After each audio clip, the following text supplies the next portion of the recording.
Mic check one. Microphone checker.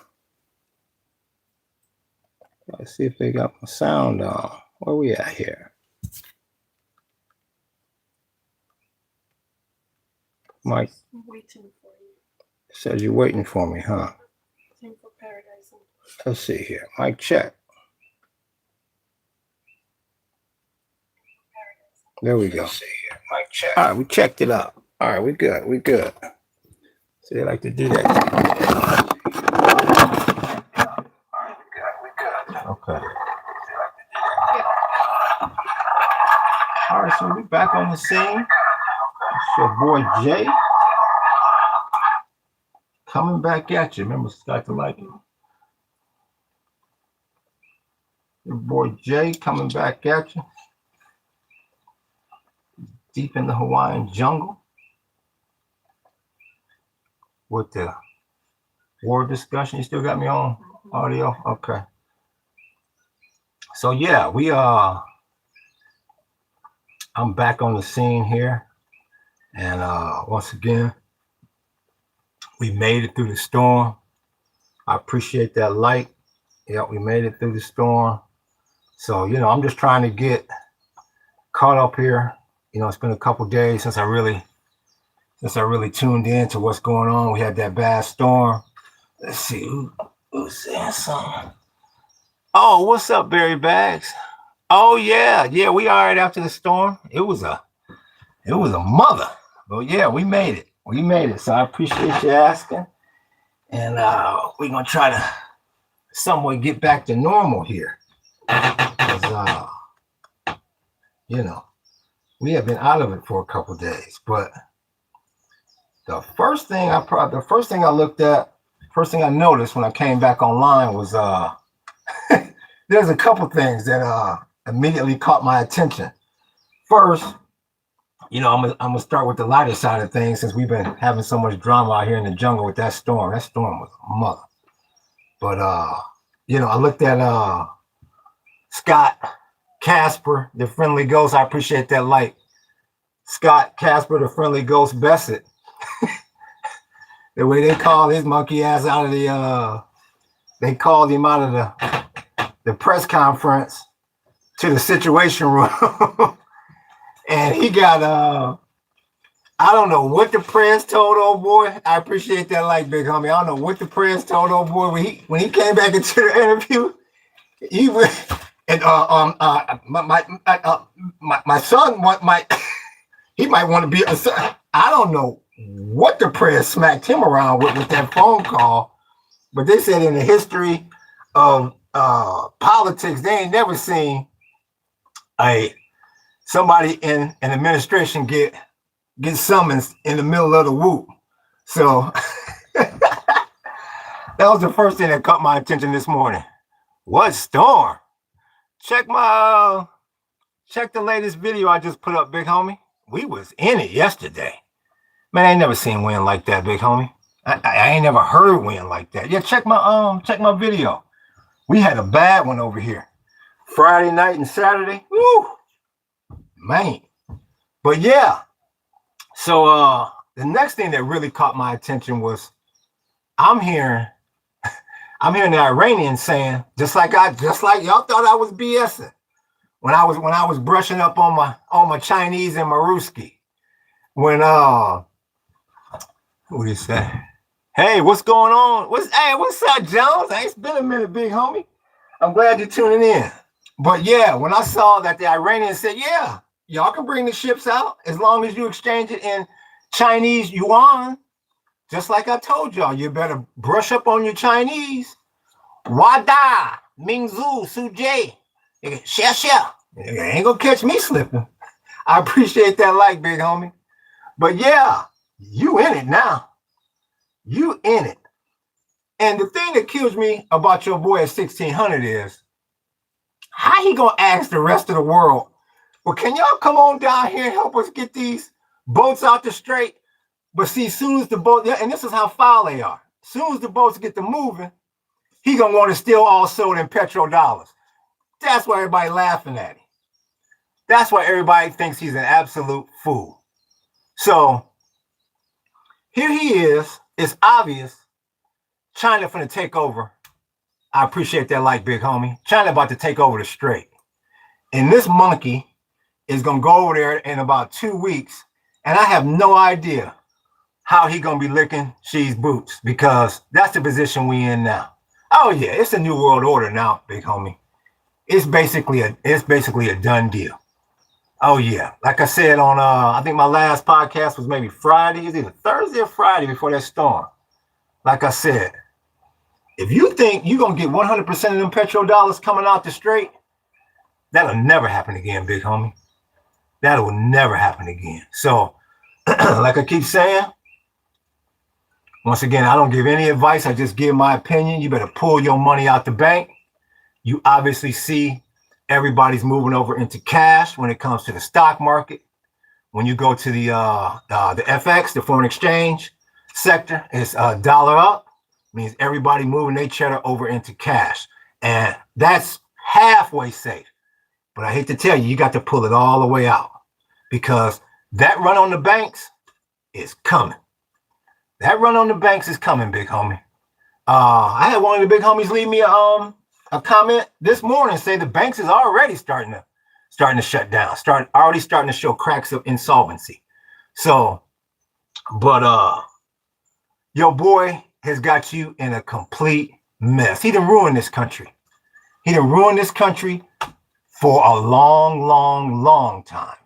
Definitely through the rest of my lifetime. The United States at this point is no longer the world superpower. They can say whatever they want. And see, the big problem is, where it's really embarrassing, is we were supposed to protect them we were supposed to protect them GCC countries. And now we got to step aside, and we're going to have to wind up either letting the Chinese or the Ruskies or both of them basically take our place. It's a damn shame. But as I stated last week, that's what you MAGA fools voted for. I know some of y'all on here. I know some of y'all MAGA supporters on here. Y'all like to check out what the so-called enemy is doing. Oh no, I'm not the enemy, big homie. I'm just a realist. I'm born and raised right here in the United States. This is my country, but I'm not gonna sit here and live life with blinders on either. No way. He basically kowtowed to Xi, and the same thing with that Ruski. And then he gonna try to dog Zelensky when the Ukraine then developed the anti-drone systems. We don't need that. We don't need that. Yeah, you do, big homie. You need that like yesterday, G. So, as I stated before, and I'll state again, your boy 1600 has no clue of what he's doing. No clue at all what he's doing.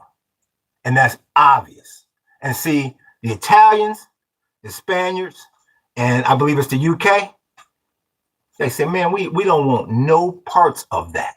No, you cannot put nothing on our bases. We're going to go down there and conduct our side deals to get our ships out that strait, and shame on you, U.S. See, they sick of the United States holding the dollar over the world's head. But as I stated, I'm still getting a kick out of your boy. I call him Casper because he looked like he saw a ghost when he got back off that call with Trump. During that interview when he got summoned, that motherfucker sat down. Was like,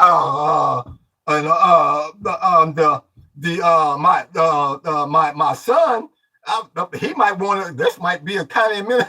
The interviewer was like, "What just happened to you?" It was like you saw a ghost, big homie. So it's a complete mess in Washington. It's a complete mess in the strait, and he got the whole world in turmoil. But once again, some of y'all out there voted for it. Trump administration and Israel indicate Iran fighting will continue for weeks. I thought y'all was supposed to come home after the weekend. I thought this was a Friday, Saturday, maybe Sunday thing, and y'all would be partying on the mothership on Monday. What happened to all that? What happened to all that? What's good with you? What's good with you, Leah? Oh, Jones? I seen Jones. What's good with you, Leah? Yup. So once again,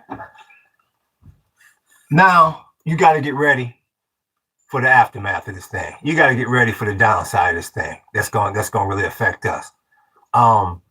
Because whatever the new world order is, it's not going to happen overnight. You're going to have that gray period where no telling what's going to happen with your money. They about to put Edward Scissorhands in there. And now that Trump know that he basically lost this war, he going to let Edward cut till he can't cut no more. Because that's the only way he going to stop a riot from happening at that doggone White House. See? So people can say I'm crazy. People can think I'm exaggerating. They can say whatever they want to say. You better pull your cheddar all the way out in hand. If you don't hold it, you don't own it. He begging for help now. Who's that? Who's that? Muhammad? Is that? I think it's Muhammad. I can read and Biggie at the end. Begging. And the reason why that's so damn embarrassing, Muhammad, he gonna get up there and talk all this madness. Oh, we got the baddest military. We got the baddest motherfuckers on the planet. And we this and we that. And you went over there and they getting their ass handed to them. And it's completely embarrassing. And like I said, just to go to show you how scandalous and dirty they are, he gonna want help. And then when all that cheddar come out the straight, in other words, when all that oil come out the straight, that's my money. That's all to be sold in petrodollars. Man, I would be looking at that fool like, what? You gonna have me take my military down there and support you for nothing? Because you're the United States? Man, please. Please, big homie. Please, look at that gas. Up to $3.70 on the average, up 72 cents since this BS started. And once again, for no reason at all, we at war with these fools. Let me see. Look at all them bases they blew up. That stuff cost a lot of money and time. A lot of money. I appreciate that like, big homie. A lot of money and time. And to add insult to injury, we over there wasting all that money. And they talk about, there's estimates that we $100 trillion in debt. $100 trillion in debt. Thank you for the emojis, for sure. $100 trillion in debt. And we over there wasting more money. And see, the reason why I keep telling people, you better get your cheddar. You better get your cheddar out the bank. Thanks for that like, big homie. Is because when they stop buying them 10-year notes, man, these podcasters been saying it for the last year or two, and I was in denial. They keep saying the U.S. is about to be a third world country. We already $1 trillion in debt. They ain't gonna buy these 10-year notes no more. How you gonna fund anything around here? You don't produce nothing. You produce absolutely nothing. Nathan. How this country gonna generate cash? And the bad part about that is now you got it to the point where the world hates us more than they already have in the past. And when we go to help, when we go ask for help, what you think the answer gonna be? But we so-called smarter than everybody. And we got the world by the short ones and blah, blah, blah, blah, blah. Nigga, please. So, look at that. Israeli military plans for at least 3 more weeks of operations. And that's another thing you got to watch. You better watch Israel. Because, see, you got to remember, it seemed like the U.S. and Israel is together on this thing. But at the end of the day, Israel's goal is to control the Middle East. And if they can't control, they cannot control the Middle East if the U.S. has got their hands in everything. You about to see the biggest backstab you've ever seen when these Israelis turn on us too. You watch and see what I tell you. You watch and see what I tell you. The same way I'm telling you, you better pull your cheddar out the bank. You do not want to be 155th in line when it comes to a run on the banks. No sirree, Bob. You get up to, like I said on Thursday or Friday, you're going to get up to that teller and he's going to say, big homie, I got $5.75 left back here. You want that? When you have 5 million in there. Think I'm playing. Think I'm playing. Because, like they say, when you put that money in the bank, that's they money now. That's they money now. And they're going to make it to the point where everybody's going to be lining up. Well, I got this. I got 200,000. I got $1 million. I got 10,000. Sir, we can only give out $1,000 a day. That's our limit. Because it's obvious. It's obvious. This country's getting ready to fall. You know, why would we be going around asking for help? Do not listen to me. Do not listen to me. Look at the actions that's going on. That's your boy.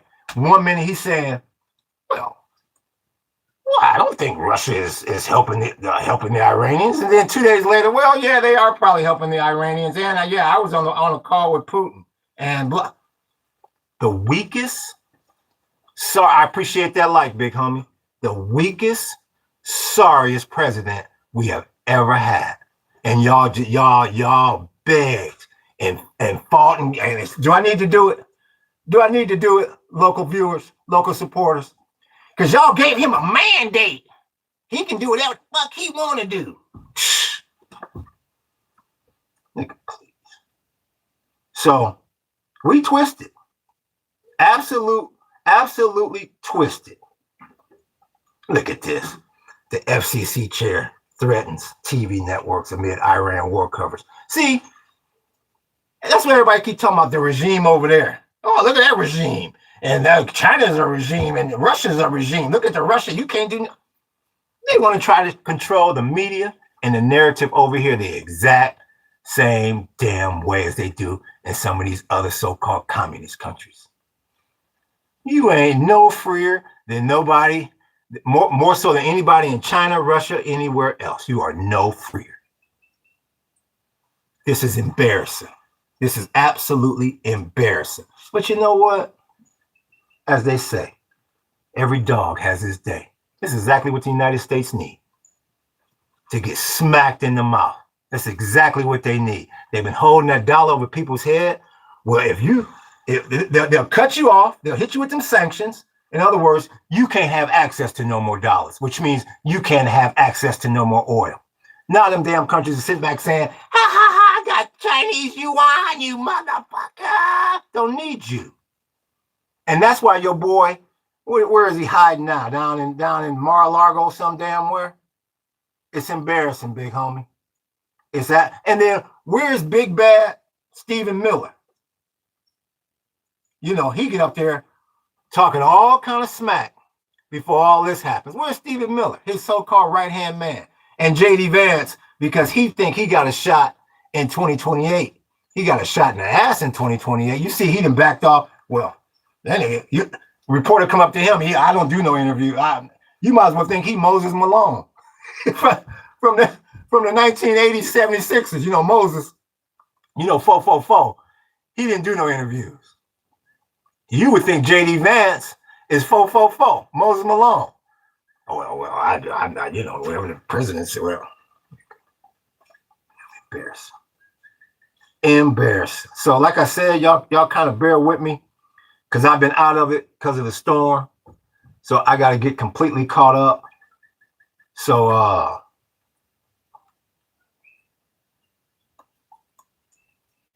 I guess tonight, I think it's about 1 o'clock our time. They're gonna start trading that oil again. Oh yeah, now it's gonna start running this week, big homie. Oh, it's gonna start running like a track star this week. Yeah, well, you easy going over $100 a barrel. You could easily test that 120. You could easily test that 120 again. Yep. So I'm real curious. I'll be on for show tomorrow. We got a tour on Tuesday. So I'm gonna try to make it on. But yeah, this is about to be a very, very interesting week. We're gonna be over there. The fighting could continue for weeks. Come on, man. Would you scratch them weeks and put years and stop monkeying around with everybody like we fools? They're gonna be over there years. Well, if the Chinese allow us to stay over there, that was a cold move by the Iranians. So yeah, you can bring your boats out the strait. You're gonna what? They go what? Oh yeah, that's a real. Thank you for that like, big homie. That's a real big deal right there. And see, a lot of people out there that ain't paying attention, they're gonna be like, why? What the hell happened? What the hell happened to the account? What in the world is going on? You mean to tell me we ain't top dog no more? That I don't just get to just go around smacking people in the face and being mean to this person, being mean to that person, go overseas when I travel and walk around Europe and everywhere else with my little sedity attitude because I'm an American, I got some dollars. You mean to tell me that fairy tale could be coming to an end? I'm telling you, that fairy tale could be coming to an end. Thank you for that like, big homie. I'm telling you, that fairy tale is coming to an end. The world is sick of the U.S. So this is what you got to prepare for next. This is what you got to look for next. And this is real talk. So when you got the so-called giant staggering, you know they're going to hit you with the knockout punch. And you know what the knockout punch is? You better prep for an invasion in this country. That's all we do is prep. Yeah, what's up, mama? Oh boy, yeah. Yep, real talk. I mean, you gotta look at. I mean, come on, man. You fighting a juggernaut, and you got him wobbling. What you think they're gonna prop him up and say, "Oh well, we used to be good buddies, so I'm gonna let." They come in with that right cross, big homie. They come in with that right cross because they know that this country is completely weakened. Bunch of fools, exactly. And the bad part about it, mama, the bad part about it is you got a bunch of people in this country that voted for this. Why in the hell would you go into a voting booth and go, I didn't clear your throat. Now let me see here. Now which candidate would put the damn United States into the toilet? To make me broke, make me unsafe? That would be that Donald J. Trump. You got my vote twice. You get exactly what you deserve. You reap what you sow. I ain't never seen a bunch of people so damn stupid. And like I said, what pisses me off about that vote, to the highest point of pistivity, as they say, you voted for him just because you thought you was going to go around and be able to be mean to a bunch of damn minorities. Fine people on both sides. Like I say, I ain't never getting off that. Never. And he all caught up in the Epstein files. Yeah, that's okay. That's okay. Well, he said we get to go around, we can be mean to the world. We can be mean to half the population over here. We can kick the Mexicans out because he got us believing that they're the problem. The problem, the person that's going to make you broke ain't these Mexicans. It's the dude that you put in there. Oh, this is about to get real interesting. Real interesting. It's scary as hell. And it's scary as hell all at the same time. Because the world sees that we stagger. That's why them Tories over in the UK, the Spaniards and the Italians said, you better find another base. And then they're gonna go over to Romania and beg Nadia Comaneci, can we put a plane over here? This is thoroughly embarrassing. Yeah, that was a cold move. Like I said, I was kind of out of it during the storm. I pull up that YouTube video and they talking about the Iranians said, man, yeah, you come on out the straight. If you slanging in Chinese yuan. And that's what I'm saying. You think you would look on here? I'm on CNN right now. You think you would look on here and people would be scrambling, trying to prepare for war, and the average American walking the streets on Sunday say, man, you want to go to the mall? It's gonna hit this country. It's gonna blindside this country like an asteroid. They have no idea how thin the ice we skating on. No idea. And see, a lot of people, well, invaded. Oh, listen to him. We are the big bad United States. We will never get invaded. Okay. Okay. Like I said, you $100 trillion in debt. Ain't nobody gonna give you no more money. They're gonna say, how you gonna repay me back? It's just like when you go to the bank for a loan. They say, well, how are we gonna get our paper back? What you gonna put up for collateral?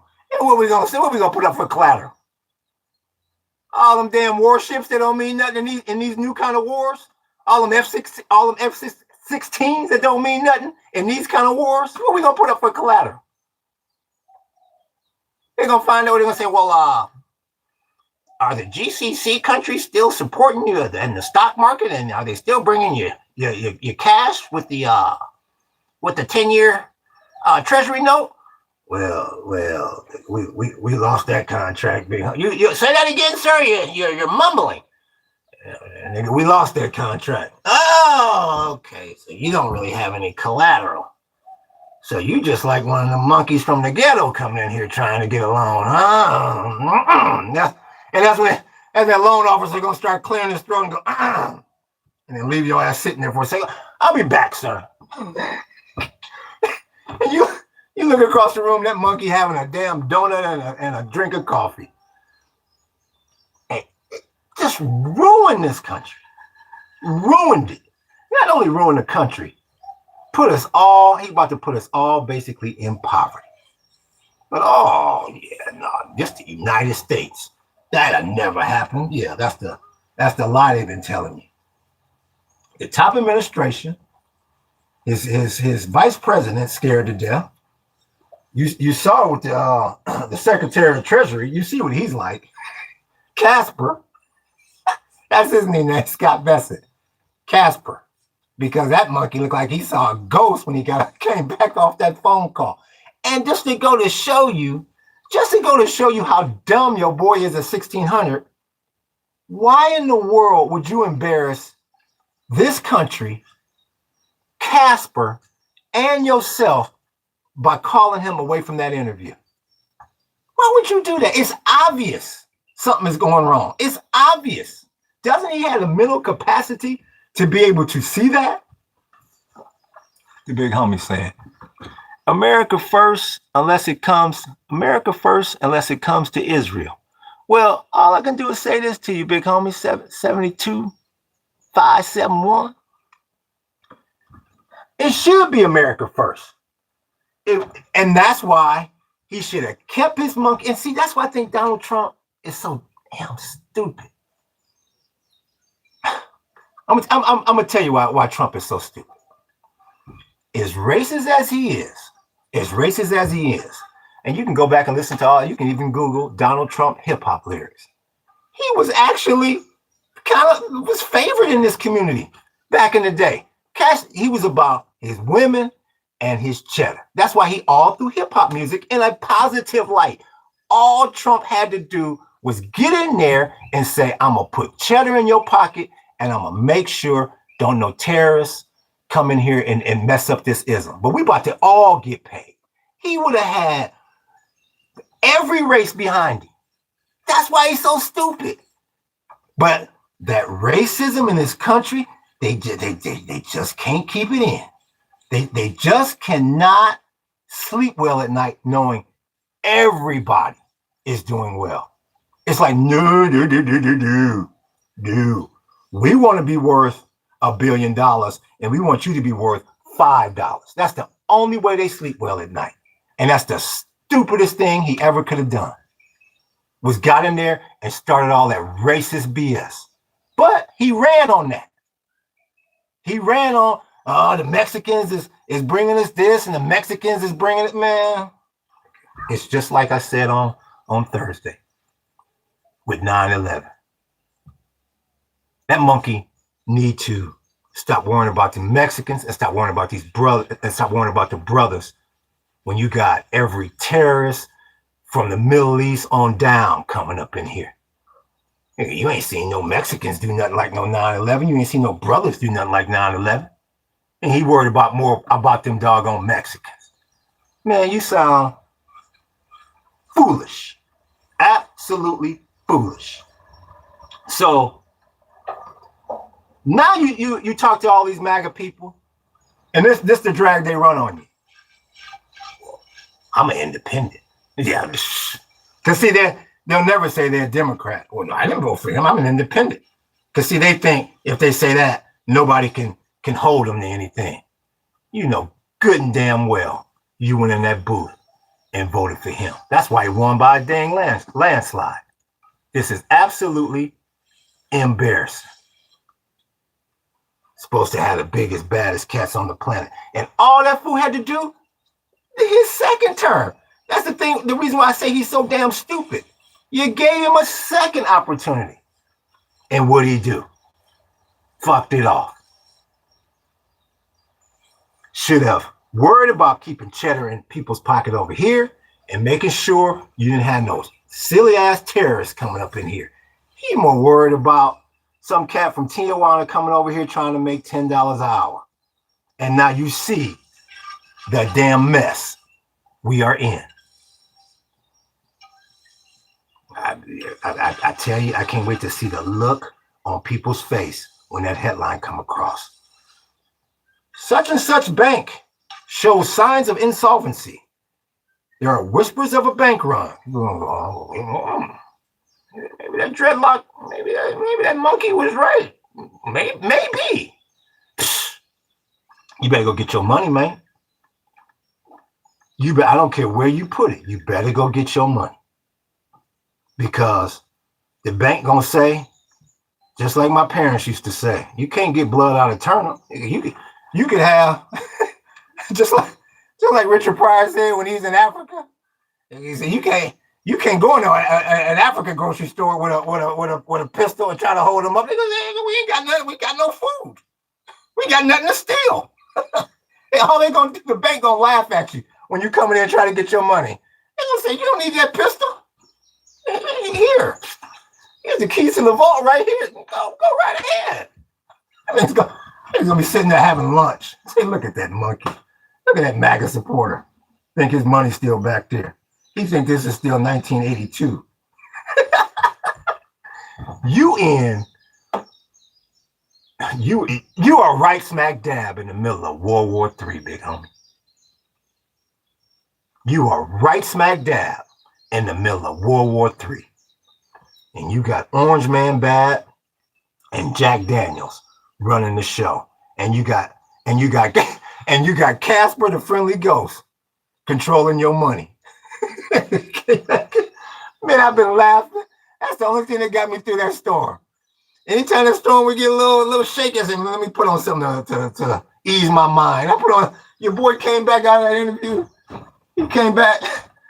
Casper sat down.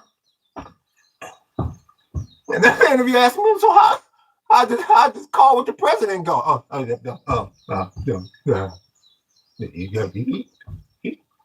He's okay. He's doing fine. And my son, he wanna be part of this. I know the interview was like, did you just go hit some crack or something? What's wrong with you? That takes the cake so far out of this freaking war. That's the most funniest thing I've seen yet. If you don't know what I'm talking about, you go pull up the Scott Bessent interview. Just pull up Scott Bessent interview, stuttering, and the chatbot gonna know exactly what you're saying. And this is your so-called country. This is a damn embarrassment. So, things could get real serious here, mate. Because if the dollar is no longer the world's reserve currency, that's gonna crash the markets, big homie. That's gonna crash Wall Street. So, and you let that trickle down, that's gonna be the first domino to fall. When they crash the market, that's gonna crash your 401k. That's exactly what it's gonna do. All them years you've been working, waking your ass up on Monday morning, driving in the damn rain, in that office, in that desk, uncomfortable, knowing you need to pass gas but can't. That's my job. I gotta hold it. I gotta wait. I'll get a break here soon. You at that desk next to somebody and your stomach going. All them sacrifices you make. I'm about to go. Boom, boom, boom, boom, boom. That old Price is Right music. Because of your boy at 1600. Don't know what the hell he doing. Oh, yeah. Oh, yeah. All them years you've been working. And if you lucky enough to get your cheddar out, you better get it out of the bank because you're in the same situation. If you don't hold it, you don't own it. Oh, yeah. You better have just enough money in the bank to pay your bills because this is about to get real ugly. Because a lot of people don't realize that we at war with the Iranians and Israelis. But see, that second domino ain't dropped yet. Oh, yeah. What you think? What you think Israel is going to be real to you? Israel got one goal, big homie, to control the Middle East. Yes, sir. And how can they control CENTCOM if the U.S. is still standing? Oh, yeah. They go to get rid of Central Command and get rid of them Iranians. You get rid of them Iranians, there's a good chance you can get rid of Hezbollah. But this thing went the other way. That little field trip that y'all was gonna take for the weekend. Yeah, are you on your way home? Oh well, we might be over here a while, big homie. What? Oh yeah. Oh yeah. Because the Iranians know all we gotta do is extend this war. And see, they know that's the worst case scenario for them. They say at the end of the day, if our last card, we can always just extend the war and we'll win. Our best case scenario is find a new partner, big homie. Oh yeah.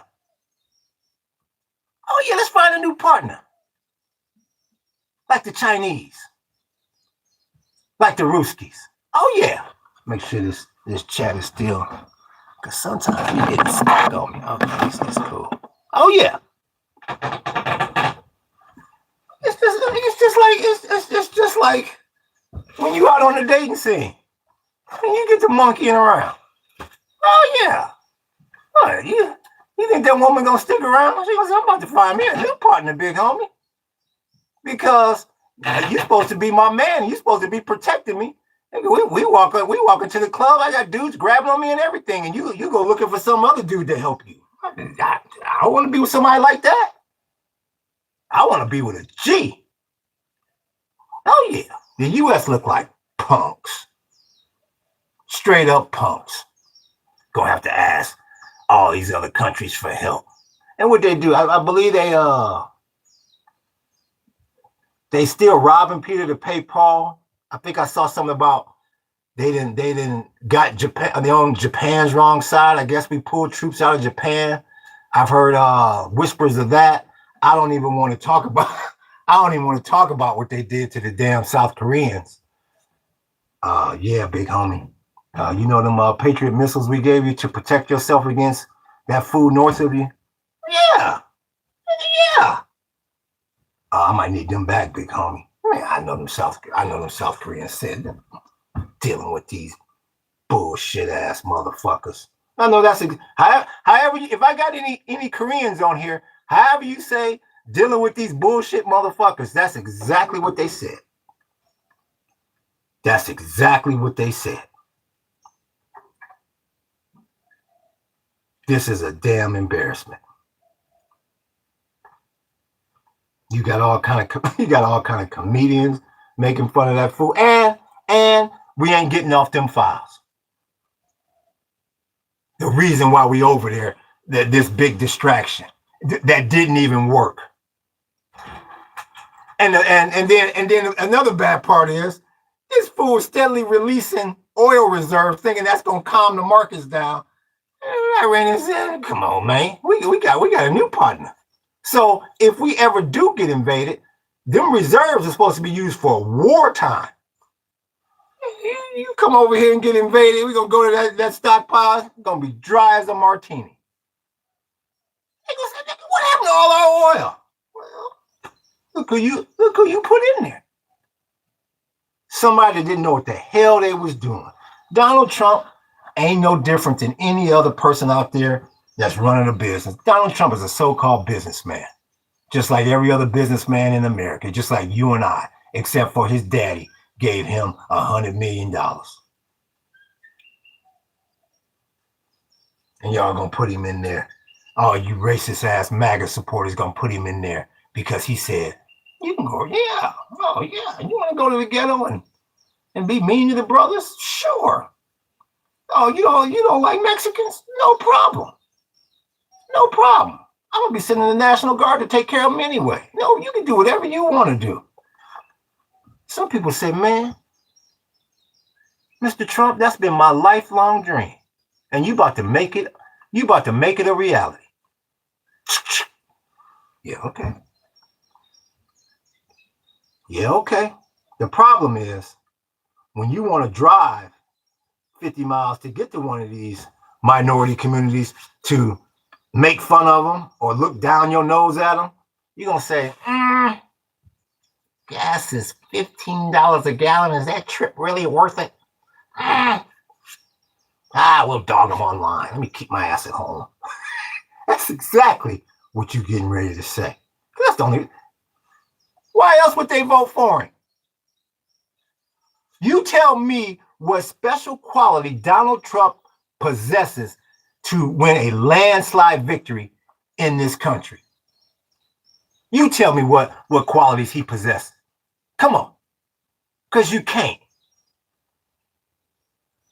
Them bankrupt all these different divisions of his corporations, got money from his father to get started, so you really don't know how good of a businessman he is. I mean, who can't make $1 billion when you're giving $100 million from the gate?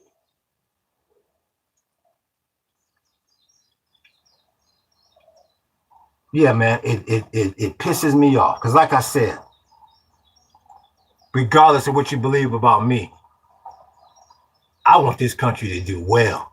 I'm in the tourism industry. My livelihood depends on people doing well, not fighting some phantom ass war over in the strait, in the Gulf, and we about to lose the petrodollar. No, that's gonna devastate my industry. Going around asking all these countries, can y'all help us? Can y'all help us? I know nigga was whispering, can you? Yeah, we need a little help. Because see, they're used to it being the other way around. America, we need help. We need help. Well, hold on. Let's see what we can figure out. First of all, let's find out how are you as far as your U.S. dollars and doing and buying oil. Well, we don't really agree with that system. Okay, well, we'll move on past you. And if we do help you and you give us any problems, we cutting you off at the knees with sanctions, so you can't acquire no more oil because you need dollars. Shh. No, you better get to know that word, yuans. That's the word you better get to know. You better brush up on your Chinese, on your xie, wada, mingzu, su jay. My name is Jay. At least I can say that. And what is this? I think xie, I think it's thank you or please. One of them, they're going to say, well, they're trying. Leave him alone. Leave him alone. He trying. Shh. This is absolutely, positively an embarrassment. And you got a whole lot of people out there. I'm not going to get my damn money out of the damn bank. He's got no clue of what he's talking about. These banks are owned by our people. They'll never go insolvent. Yeah, that's the same thing they thought in 29. Because that's coming. Like I said, Stevie Wonder can see that with blinders on in a pitch black room. That's coming, big homie. That run on the banks is coming. I mean, what financial institution would you trust in this situation when you got an administration that's lying their ass off every day? From the president all the way down to Casper, all the way over to Jack Daniels. For those that don't know, Jack Daniels is Hexel. I know people say, well, I didn't know that, but I can put two and two together, motherfucker. Yeah. Yes, I am enjoying the fact that Orange Man Bad is being humble. You know why?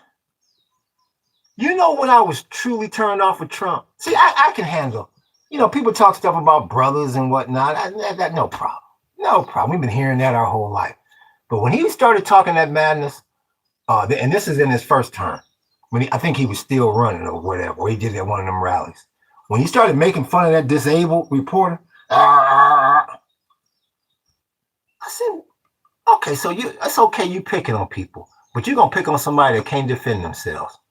And you got 50, 60, 70% of this population that goes, you know what? That's a good candidate for president.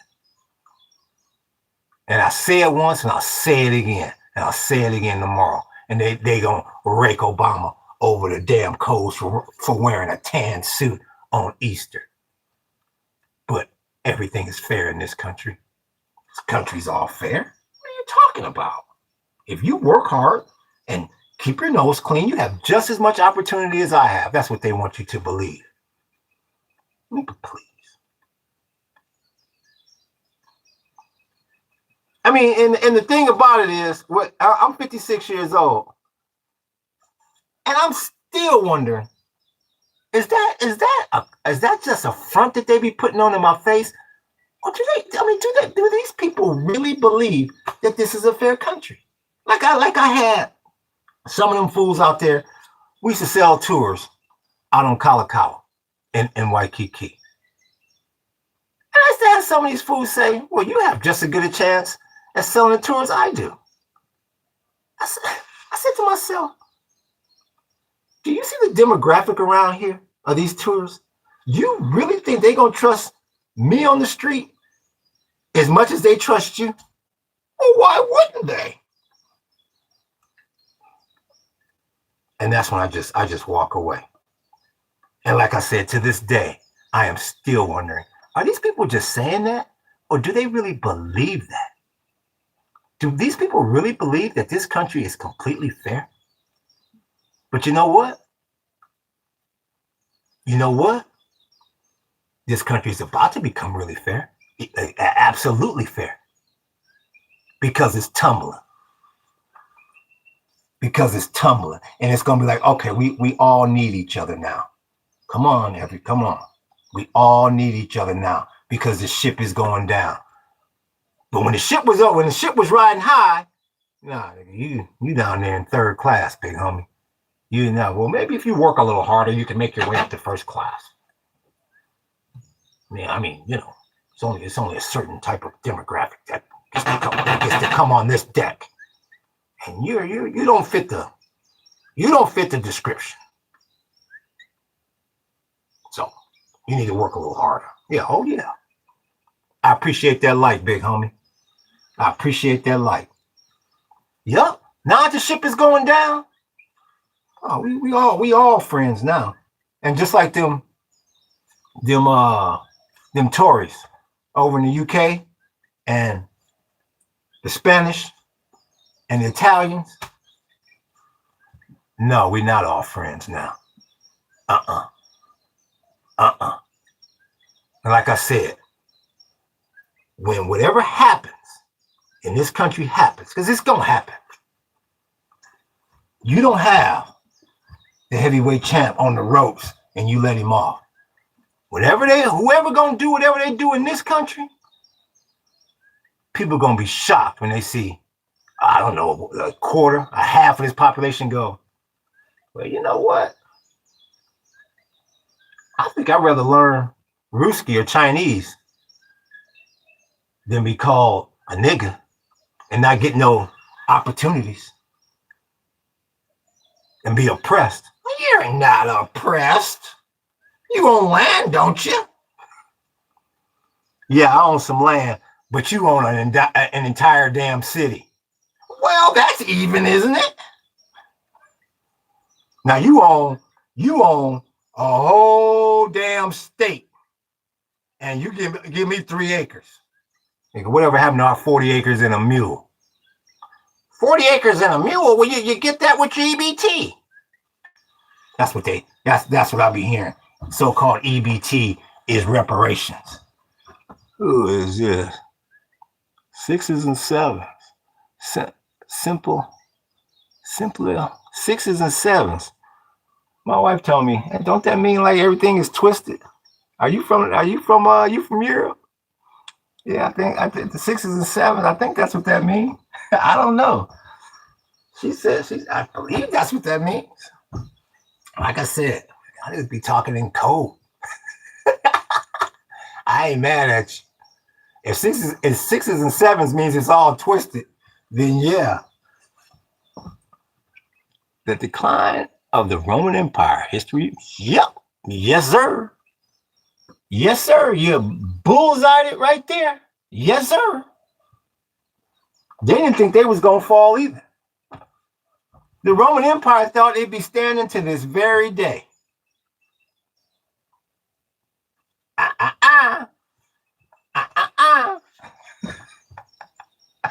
It's all twisted, big homie. Who's that? Simple Ali. Like I said, I'm getting old, big homie. And these letters are small, so it's all twisted. Do we need to sing it? Simple, why don't you sing it with me, big homie? Do we need to sing it? Let me set the computer down. I ain't sung it in a while. Let me get my step together. I got my good shoes on today too. You got me twisted over you. You know you got it. You got me twisted over you. They say, keep your day job, man. Yeah, I'm enjoying this. Yes, I am. I'm enjoying seeing your boy get humbled. I'm enjoying seeing Scott Casper Bassett sitting there with the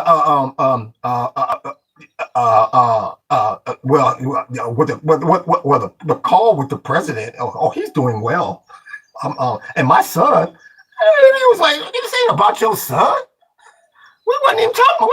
What happened to you back there?" If you haven't seen it, if you're feeling a little down today and you need to pick me up, you go Google that Scott Bassett interview. All you gotta do is just do Scott Bassett interview. You ain't even gotta put the stuttering part in there, because the search engine gonna say, "Oh, I know exactly what you want to see." Oh, you want to see that motherfucker sitting there stuttering like. Why would you call him off the interview on live TV like that? How dumb can you be? How stupid can you be to do that? I appreciate that like, big homie. How stupid of a so-called commander-in-chief can you be?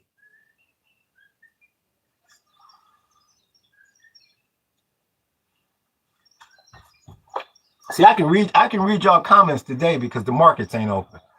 So what we got going? U.S. is the only country following Israel off of a cliff, and it's embarrassing. Netanyahu is from Poland. They're not even you exactly right about that. And the bad part about it, big homie, that's why you better watch them Israelis. Because them Israelis is marching right to that cliff, and they're gonna have Trump running right behind. They're gonna go up right after you, big homie. And the U.S. gonna go fall, and Israel gonna go, see ya. It's the same way old boy did it. It's the same way old boy Wesley Snipes did in New Jack City. Had old boy on that bridge. See ya. And I wouldn't want to be.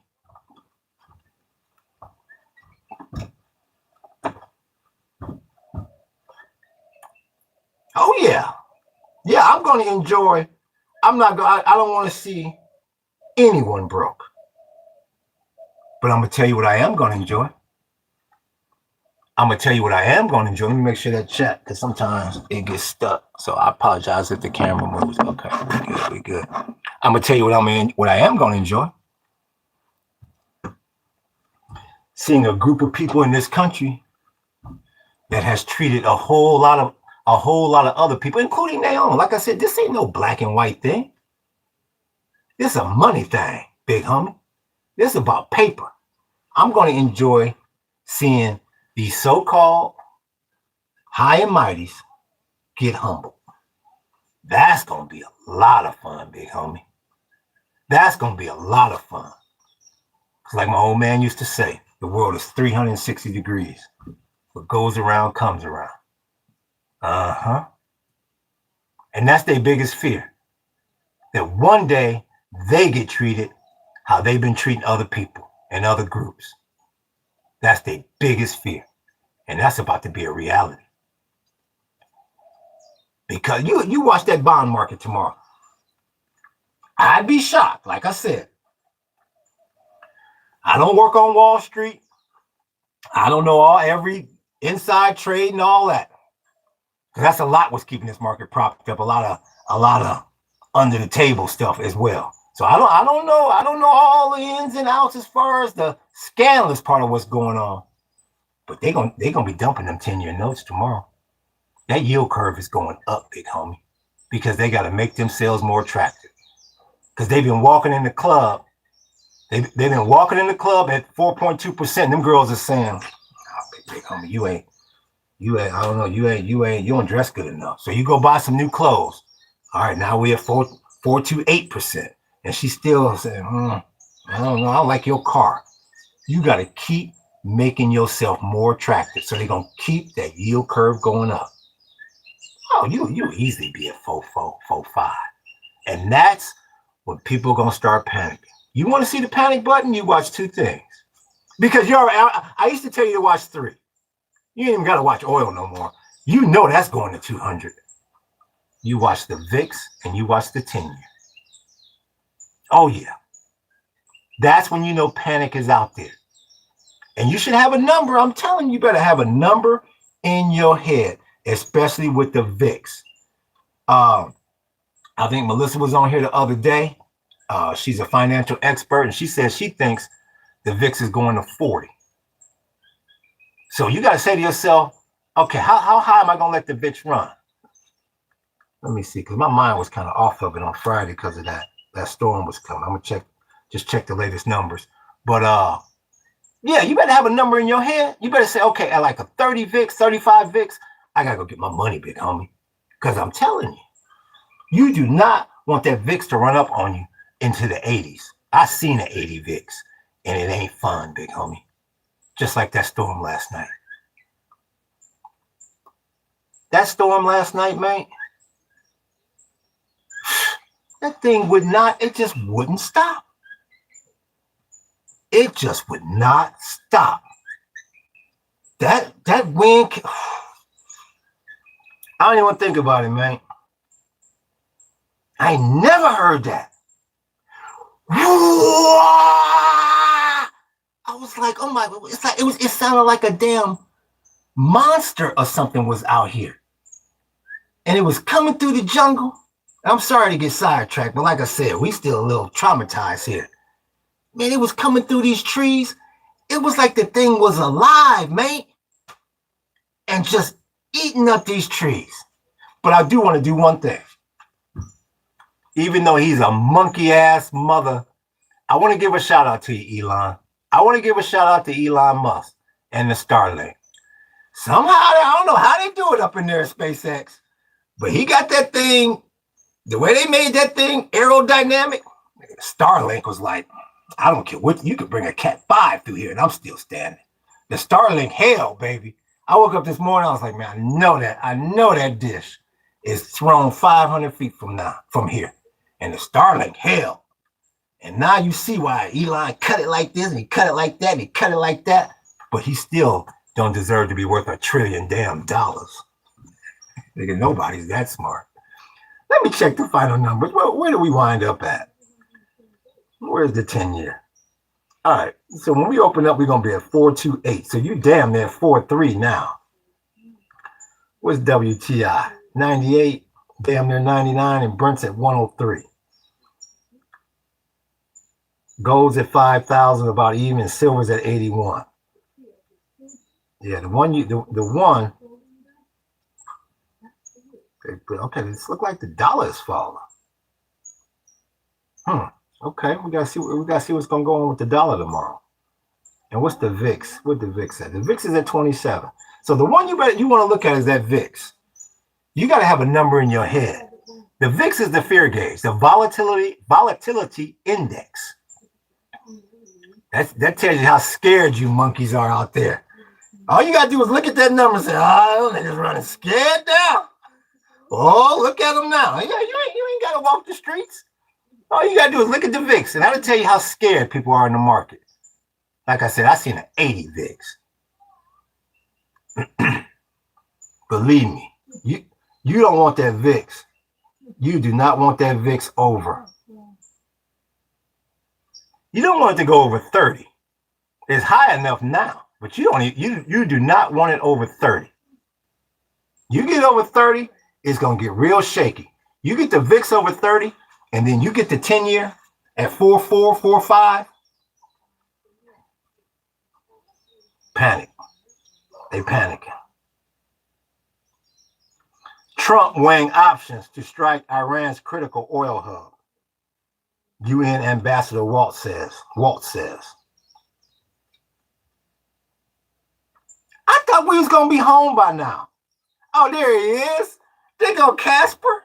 Let me show y'all. Don't worry. There go Casper. Y'all want to see Casper? There you go. There you go, the big homie is up in there stuttering. Trump summons his ass out of the interview. And I mean, and the bad part about it is, this going to show you how big of punks they are. Now, Besson is worth over $1 billion. Why are you getting punked by the president? You got more money than you can count in 5 lifetimes. Why would you sit there and take that from anybody? Let him embarrass you like that on national television. He should have been like, man, tell that nigga I'll call him back. I'll call him when I'm done. When I'm off this interview, I'll call that nigga back. Yeah, tell him that. That's why I ain't got no niggas in his cabinet. Oh yeah. Oh, okay. So they gonna meet in Paris. Your boy and my thing. Hold up. Paris to quit power. Oh, okay. This is the economic chiefs meeting in Paris. Okay, like I said, y'all gotta forgive me. I've been out of it for a couple of days. The summit is in China, and that's when the Chinese last week came out and said, "Man, the U.S. is so damn unorganized, and the summit is on our soil, and they can't get their shit together." Same way they can't get their shit together down in the Strait, the same way they can't get their shit together in the voting booth. It's the same way. But we're so-called smarter than everybody. Yeah. We have more because we're smarter than everybody. Our brain capacity is bigger. Yeah, okay. Whatever you say, bro. So that's where the numbers stand. So to me, like I said, the most important number is that VIX. You want to have a number in your head, not just to cash out of the market. Like I said, it's going to be a hard thing to do because most people ain't never had to do it. You better get your money in hand. And that's what a lot of these podcasters keep saying, which I do agree with. You better get yourself set up in a situation where you got to start thinking completely different now. That's why we live off grid out here deep in the Hawaiian jungle. Because they're going to have everything sky ass high. Your utilities going to be sky high. Your gas going to be sky high. Yeah. Hell yeah. And you want to have your cheddar in your hands, not on some damn screen that you can look at. Yeah, it's like they say. I appreciate that 100, homie. I appreciate that. Who's the big homie? That's Happy Mac 6605. We see you, Happy Mac. Yeah, for sure. See, Happy Mac going to get his damn money. See, that's a nigga right there. You know that? Like, give me my money. Well, what do you mean, Mr. Mac? You've been a loyal customer for the last 45. Give me my motherfucking money. Oh, he must not be MAGA. Here you go, Mr. Mac. I ain't mad at you, Mac. No, you better go get your money. You better go get your mother. That's all I can tell you. Because see, the thing about it is, if I'm wrong, which I really do hope I am. I don't want to have to be holding money and all that and figuring out how the hell I'm gonna sell tours and everybody broke. If I'm wrong, which I hope I am, I mean, you can always put it back in the bank. But once it's gone out the bank, it ain't like you can go to Bank of America and they say, well, you ain't got your money. Go down to Citibank. No, you can't go to Walmart, then Target. It don't work like that in the banking industry, big homie. Once your money gone, it's 5,000. And that little strategy that you've been raised on, I appreciate that like, big homie. That little strategy that you've been raised on because you're a sedity ass American. Don't worry. You'll get it back one way or another. We'll sue the shit out of them. Like I said on Friday. You're gonna say here's my lawyer. You can call my lawyer. Use my lawyer to sue me. We got nothing to take, you monkey. That's why we don't have your money. What do you think? Just because you sue us, money gonna fall out of the sky and we're gonna give it to you? We got nothing to take. You are asked out. Huh? Yeah, you. What you mean? That guy in Compton? No, you mean the guy in Tijuana? You. Irvine. You. Orange County, California. Yet Newport Beach, you are asked out. Like Cube say. On that death certificate album, you and your boys are asked out when I'm rolling in a 7 deuce glass house. The mob ain't nothing but a menace when we get that motherfucking dog in us. Yeah. Asked out. That's what they're going to tell you. And the thing that's going to piss you off to the highest point of pistivity, like Eddie Murphy used to say, they're going to say, you should have got here earlier. We had your money. Yeah. Shit, nigga, I'm a college graduate, but I'm not even trying to pronounce the first word. Netanyahu busted. What is Milwaukee? Who in the hell is Milwaukee supercalif? When I can't pronounce them, I just call you supercalifragilistic and expialidocious. You're going to have to, I understand the Netanyahu part. What's the first word? But yeah. Yeah, don't jump in bed with them Israelis. Hell no. Israel's goal is to take over the Middle East, big homie. And you in the way. You just like them. You just like Hezbollah to them. They just ain't told you that to your face. Yeah. Their goal is to get Central Command out that damn Gulf and get rid of them Iranians. And they're going to use you to do half the work. And then going to flip the script on your ass. Nigga, how you know them Israelis is lying? They moving their damn lips. And you know why? Because money is they God, just like your boy Orange Man Bad. Just like this country. You got a group of people in this country that money is they God. Ain't no loyalty amongst thieves, nigga.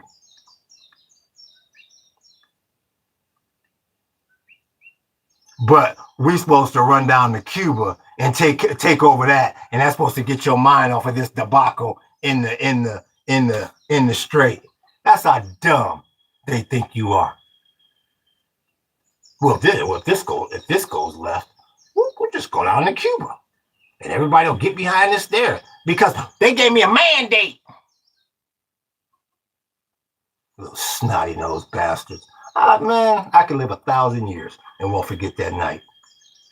They running around at that college campus with their little monkey-ass red hats on, and this their first time voting. You know, like the first time when you a little kid and you get to go trick-or-treating without your parents. You think your ass is on the moon partying. Oh, they got they had their little jackets on and got the little hats, and they won the election, and they feel like they won the election because of them. And that's the generation that can't find a damn job. And they're going to put somebody in there that's going to really seal their fate. Dummies. But they so-called smarter than everybody. When they talk to a minority, they want to talk down to them. Now you 50 years old, and this little monkey is 22, and he talking to you like you 12 years old. See, them the days that's about to come to an end. Because he thinks he's smarter than you from birth. Like I said, you got some groups of people in this country living under a damn bridge where they figure, well, just because of my race, I'm smarter than Barack Obama. Okay, I live under a bridge. Okay, I hit some tough times. So what? Yeah, he was the president of the United States, but at the core, at your inner core, the inner core and the inner brain core, I'm better. Yeah. Okay, well, you at least get yourself a studio apartment, then call me. Hi, what's your channel about? It's real. Thank you for the inquiry. How come y'all can't get a regular name like Steven or something? What is it? Elmir? U3T? It's really about everything. We do everything. It's just like a regular TV station.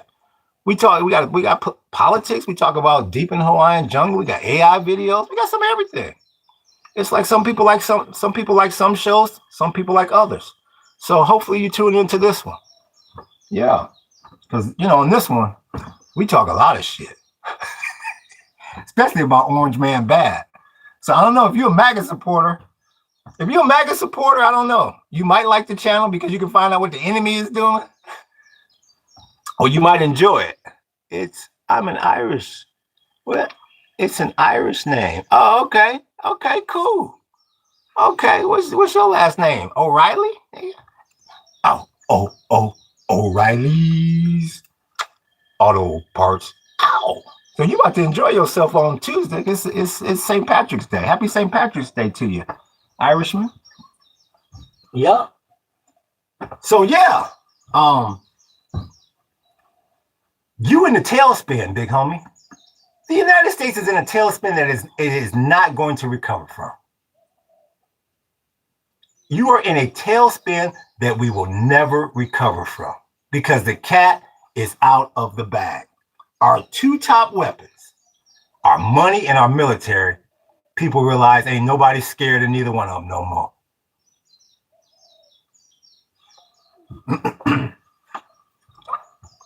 our nation's day of shame. Oh yeah, this is embarrassing.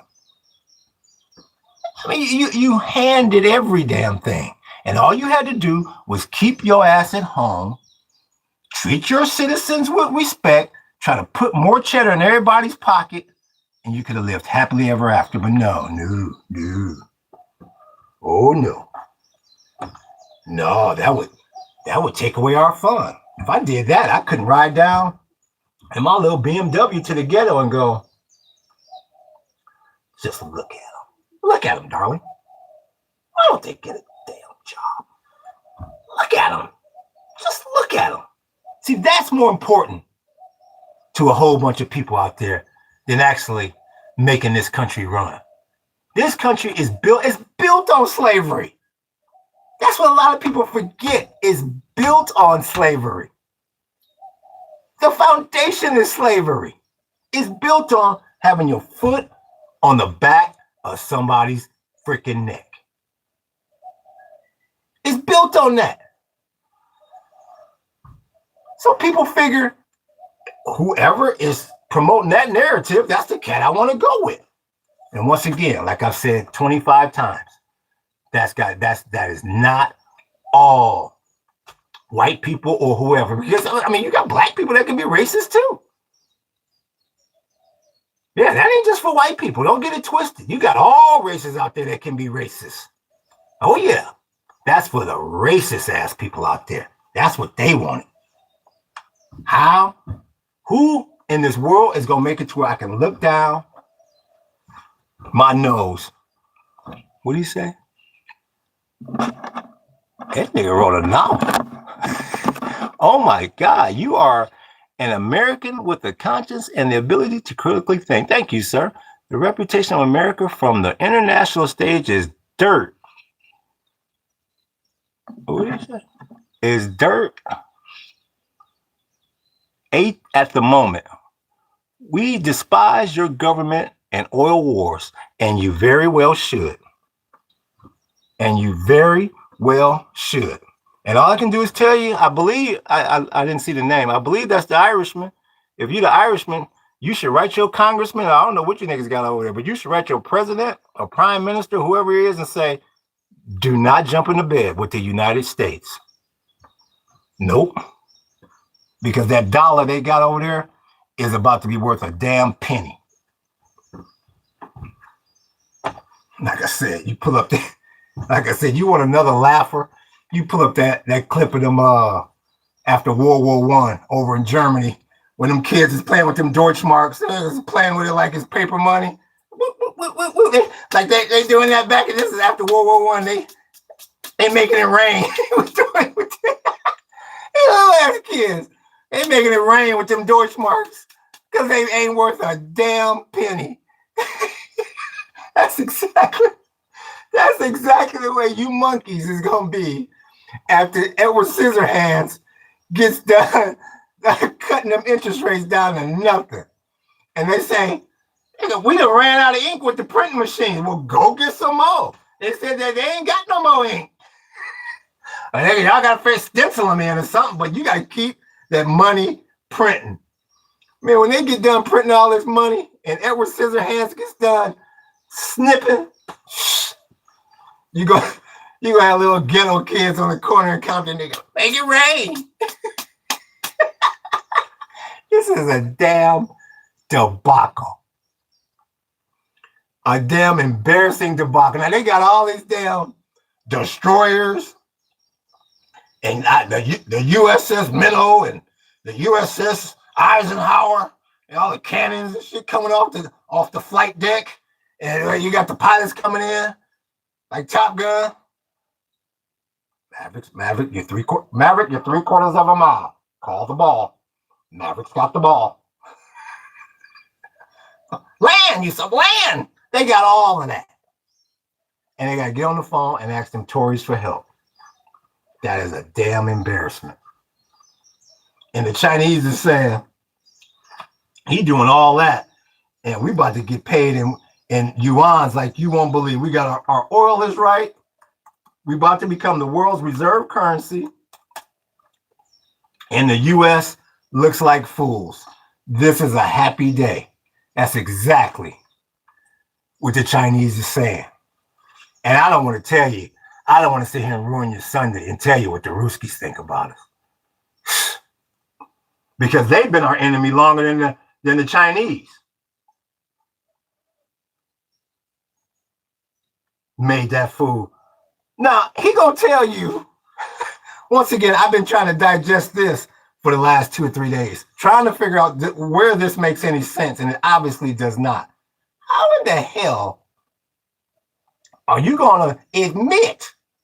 You're going to admit, yeah, I know Putin is helping Iran. I know that. I'm the president. Of course I know that. And then you're going to eliminate the sanctions to allow him to start slanging oil all through the hood again. And Vladimir said, man, since this war started, we made $7 billion. You know, when he get to arguing with people, when the last time you made $7 billion in 14 days? They're gonna say, well, I never ran into somebody so damn stupid to give me that opportunity. And you pull them up. You Google a picture of Vladimir Putin. Anything in the last 2 weeks. Google pictures of Putin in the last 2 weeks. That Risky got that. He got that cat that just ate the canary smile. He got it holding back, going. Said, man, this is. If I had known it was gonna be this easy, I would have been invaded the Ukraine. That's exactly what Big Pimpin' is over there saying. That is exactly what Big Pimpin' is over there saying. Oh yeah. Yeah, you got to start giving them some G names now. Because, like I said, that might be your new boss. You better work on your Ruski. And you better work on your Chinese. Because it could come in handy one day, big homie. Oh yeah. Oh yeah, just having that American dollar and knowing English, letting that get you through life. Them days is over. Them days is over. These damn mosquitoes and can't. After this storm, it's all human. They out for vengeance. Damn. Oh yeah, them days is over.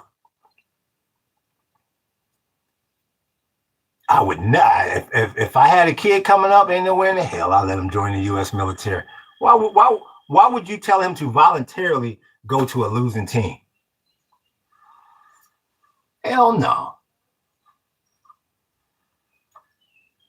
Where you got a fool running the show. Because these ain't peace times no more, big homie.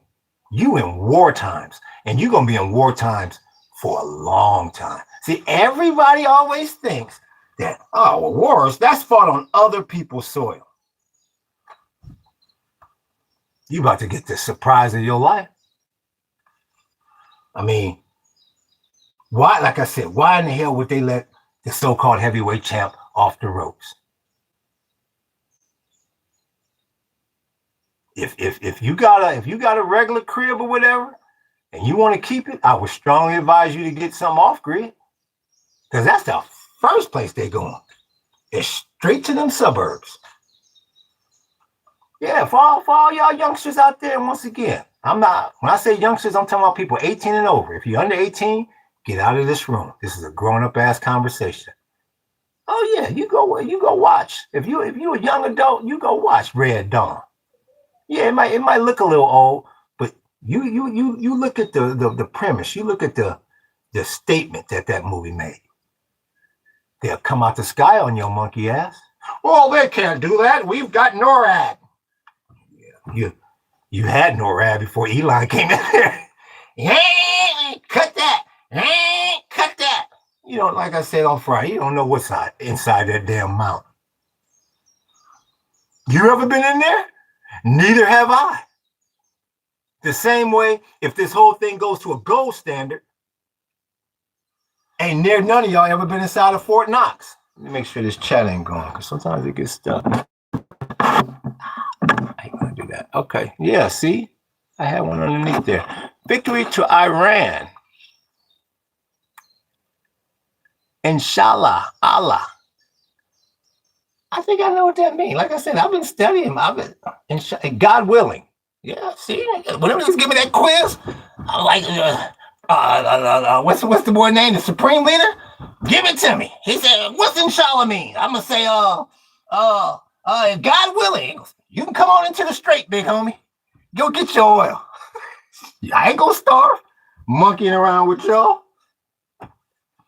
And why don't you go live over there? I ain't got nothing to do with living over there. I'm gonna live right here in this country. That's my country, where I'm born and raised, and I pay taxes in. But I'm no fool either. When you see the scoreboard 20-0 with 2 minutes left in the damn game, who you gonna put your money on?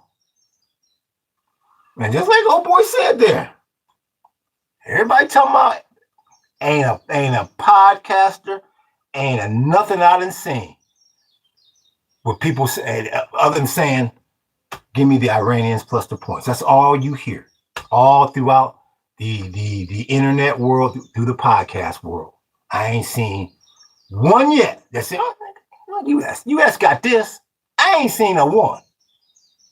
You want to send me a link or something? You go right ahead. Give me Iran plus the 8. All right. Give me the Iranians plus the points. That's all I keep hearing. What's the over under? 2 weeks? Give me the over. Well, and some people bought they bought the under when Trump said, well, we're gonna be over there a weekend. Somebody said, oh, that's the prayers. They'll probably be over there 2 days. Give me the under. You better take the over. Give me the Iranians plus the points and the over. Because if the US was going to win this war, they would have already won it. Because, see, you in a type of war where the longer it goes, the more it benefits the Iranians. And the Israelis. That's what people don't get. You got to watch them Israelis as well. That's why they keep saying they got to bring in ground troops. What costs more money? What costs more money? A soldier or an F-16? An F-16. And that's why they're going to bring in ground troops. Because they're more expendable. Oh, yeah. From the ground up, it's all about cheddar, big homie. Hey, the U.S. is saying, man, we can't keep fighting this war at this. We already broke. We lose. I think they said they're losing $1 billion a day fighting this war. Can't keep doing that. So how can we keep fighting this war on the cheap? Bring in your sons and daughters. That's how we're going to do it. While Barron and Ivanka and all my children and grandchildren, why they protected by the Secret Service, eating good, living well. It's all good. Now we're going to bring your son or daughter off that damn street corner, wherever he is, and you go fight this war, because we sure the hell can't keep losing money on these F-16s. Where the dummy made a mistake. And see, this is where Israel fooling. We made a mistake. If he's going to go over there, he should have went over there and leveled the place from the beginning. And brought his monkey ass home. That's what he should have did. But see, I know Israel didn't want to go along with that, because Israel is at a disadvantage with a quick war. No, Israel don't want a quick war. They want a long, drawn-out war where the U.S. is going broke, and we done lost 100,000 damn troops, and this warship is done, and that's been destroyed. Because when we turn on the U.S., we want them hobbled. See, you got a lot of people in this country don't realize that Israel ain't your friend. No loyalty amongst thieves.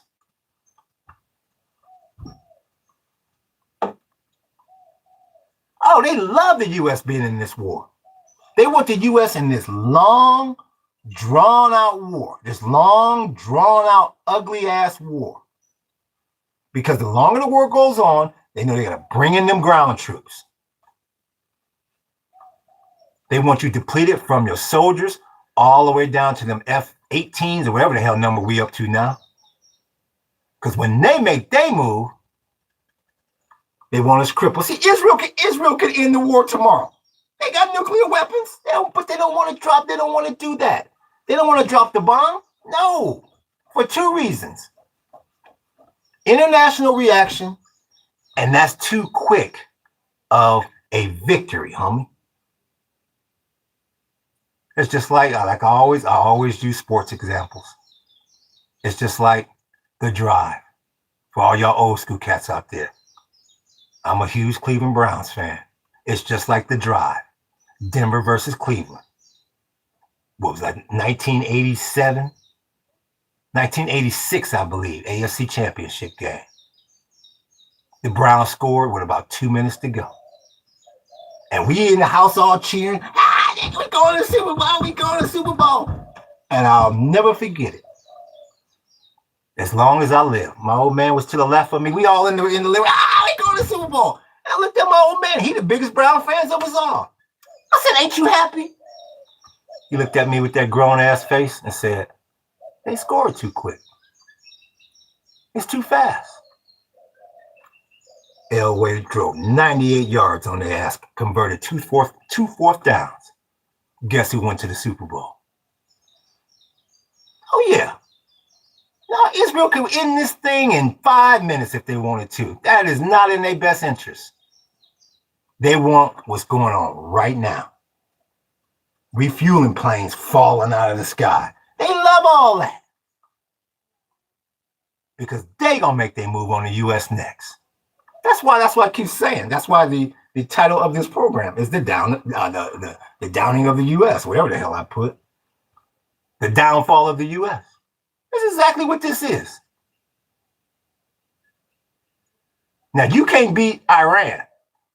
But what you gonna do? You gonna beat Russia, China, and Israel on the same day? You best to go get your money out the bank. You best to go get you some off-grid land. I'm not giving any advice. I'm just giving my opinion. You better learn how to catch this water. You better learn how to work with this solar like yesterday. You heard with that storm. 130,000 people throughout the Hawaiian Islands with no electricity. We was chill. I had my solar bank. We was fine. Even in the storm, I want to give a shout out to whoever made that heavy ass solar panel too. I held on like a champ. We was fine. Everything we got is charged. Living off no damn grid. You think I'm living off the damn city's grid? Hell no. Off grid. You better start growing some food. Oh, yeah, you got a whole bunch of fertilizer caught up in the stream. Oh, yeah, you got a whole bunch of that. Let me make sure this thing. Sometimes I see it get caught. Thank you, big homie. Thank you, Ilamir. 100% bravo. I appreciate that. I didn't see your comment earlier, man, because the things sometimes don't move up. Better get your water right. You better get you better start drying some damn wood.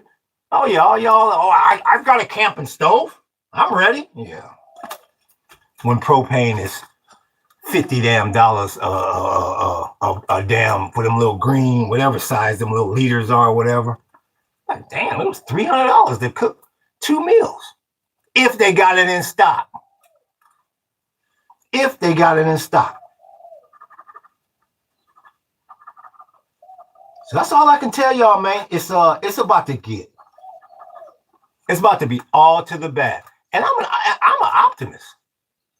I'm an optimistic type of person. I consider myself to be. I have to be. I'm in the tourism industry. I deal with people in good times when they got good times going on in their life. Don't nobody want to come to Hawaii feeling good and party and got money in their pocket and meet somebody that's a pessimist? No. I'm just keeping it real with you, big homie. There is no way to win. They told that monkey that before he went over there. And they look real stupid when they say, well, of course we knew that the strait was going to get closed, because once again, you can't question their intelligence. But whatever you do, don't do that. We knew the strait was going to get, there was going to be some sort of blockade at the strait and we couldn't get through and blah, blah, blah, blah, blah. Then why in the hell do you not have the problem solved? Why are you talking about diverting over to the Red Sea with the Houthis saying,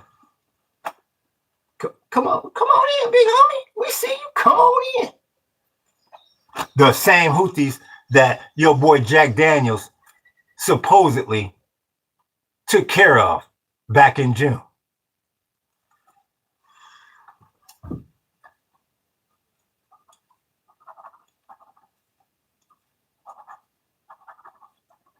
Oh yeah. This is no longer a fun conversation for a lot of people now, because it then got real.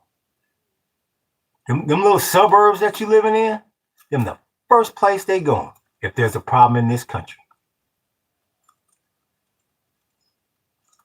That's the first place they going. They're not going to no damn cities. They going straight to that, man. You watch The Walking Dead.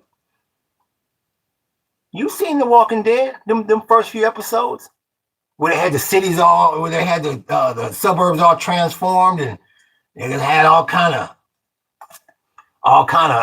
weapons and defense setups to stop the zombies and all that. That's what you're gonna see right in them suburbs. That's the first place they go.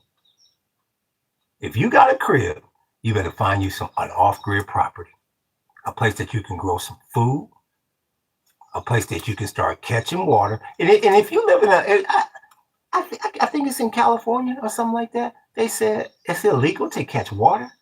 If you live in a state where it's illegal to catch water, you should leave that state.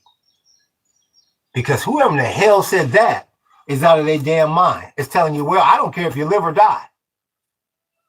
Don't catch no water. You need to get away from them.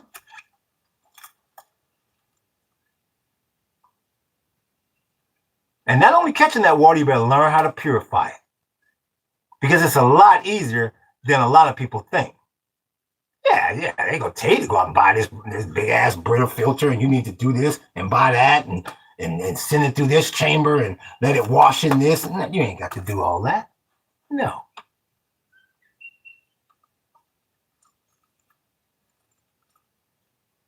Because they got all that fertilizer caught up in the strait. They said eventually that's going to trickle down to the farmers. Yeah, you ain't got no fertilizer, you can't grow nothing. Well, we got over 250 banana trees out here now. We just did a recount the other day, close to 250, and you can eat every part of a banana tree except for the leaves, which we use to make nice banana green tea. Hell yeah, you ain't gonna catch us slipping out here. Believing in Donald J. Trump. And he gonna be in some bunkers down in Mar-a-Lago somewhere. And well, people are starving, Mr. Trump. Well, we'll figure it out. Or he'll say something like, well, if Joe Biden hadn't did this, and if Barack Obama hadn't did that, we would. No, you can't do that anymore. You can't shift blame anymore, big homie. No. This is your war. This is so-called your country. This is your situation. Now, if you so-called smarter than everybody, then let's see you get us out of this situation unscathed, which will never happen. Shouldn't have took your monkey ass over there in the first place, but if you did, you should have leveled the place from the beginning. That's going to be one of the, in the annals of war history, they're going to be talking about this 500 years from now. How the United States should have went over there and finished the game in the first few plays. But they going to let this thing drag out the full 60 minutes. You dummies. Listening to Israel.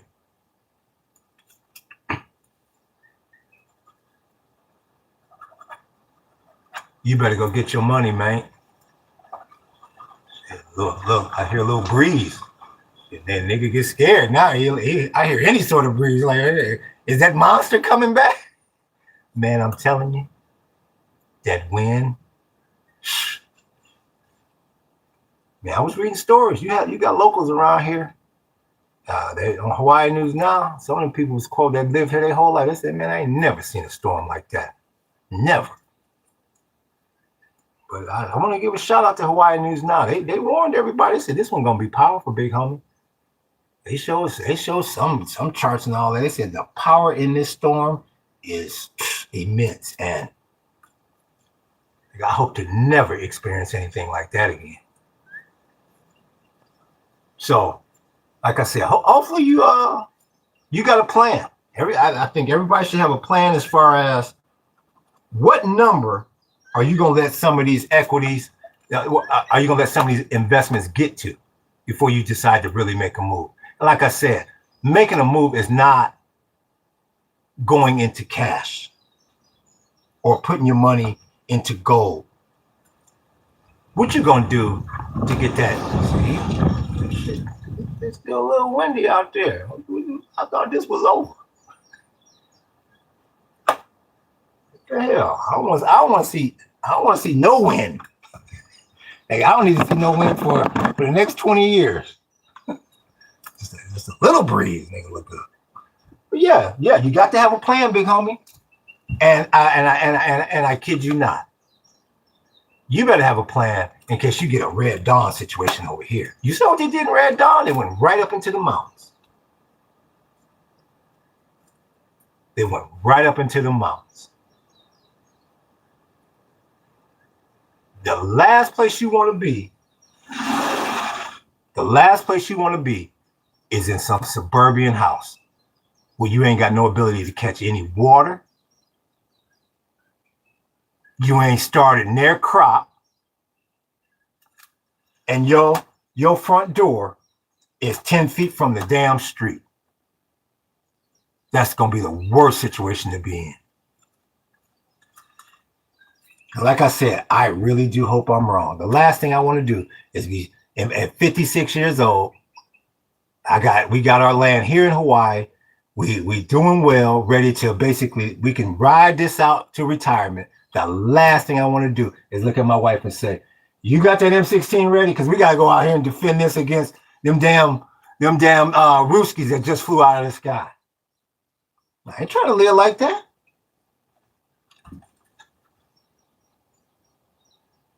But that could be a very, very real possibility. Yeah, they got all kind of nitrogen fertilizer caught up in the strait. Farmers are saying, "Man, I got about 2 weeks before I need to start planting. If you ain't got that fertilizer to me in 2 weeks, you think it was bad when Sleepy Joe was in there with the price of inflation and the supply chain all toe back. You thought that was bad. You ain't seen Nathan yet. They don't get them boats moving. And that chatbot is coming like a freight train. That chatbot is coming. During that whole storm, I'm asking the chatbot, what's going to happen now? Chatbot was right on it. And tell me, is the tree swaying or are they going one way? I said they going one way. He said, "You still in it then, big homie. Stick with it." Gave me the whole way. He said, "When you start hearing the coqui frogs, then it's good. Then you good, because that means the storm is above you. It ain't at ground level." Oh, you're giving me all kind of insights. Listening to no damn weatherman that's gonna give me an update every 14 hours, and my damn life is on the line out there with a massive storm. Oh, that chatbot coming. Oh yeah. Oh yeah. So I keep telling you, you are in uncharted waters. This is one time, and I'm not advising you, I'm just giving you my opinion. This is one time you listen to you. I wouldn't listen to your parents because they don't know, they ain't never been here. I wouldn't listen to your uncles. I wouldn't listen to nobody. listen to you. You in uncharted waters, big homie. All the people that gathers around and he clears his throat, you know, the so-called know-it-all in your family. You at the family picnic and he get on his soapbox. Well, what I think is going to happen with the war is, you know, President Trump will figure it all out. And, you know, I think we'll eliminate him and then we'll come on back home. He going off of a script from yesteryear.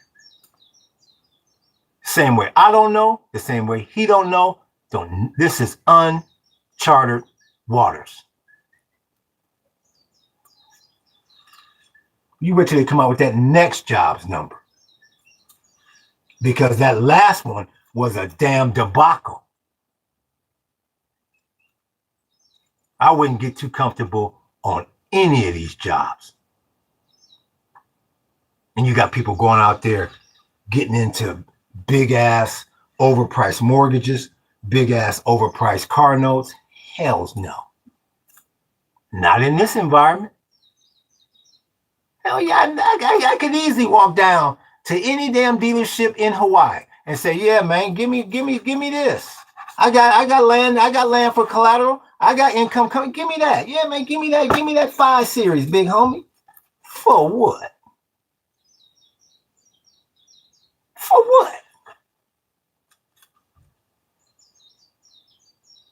So people can say, oh, he got a BMW that he can't pay for.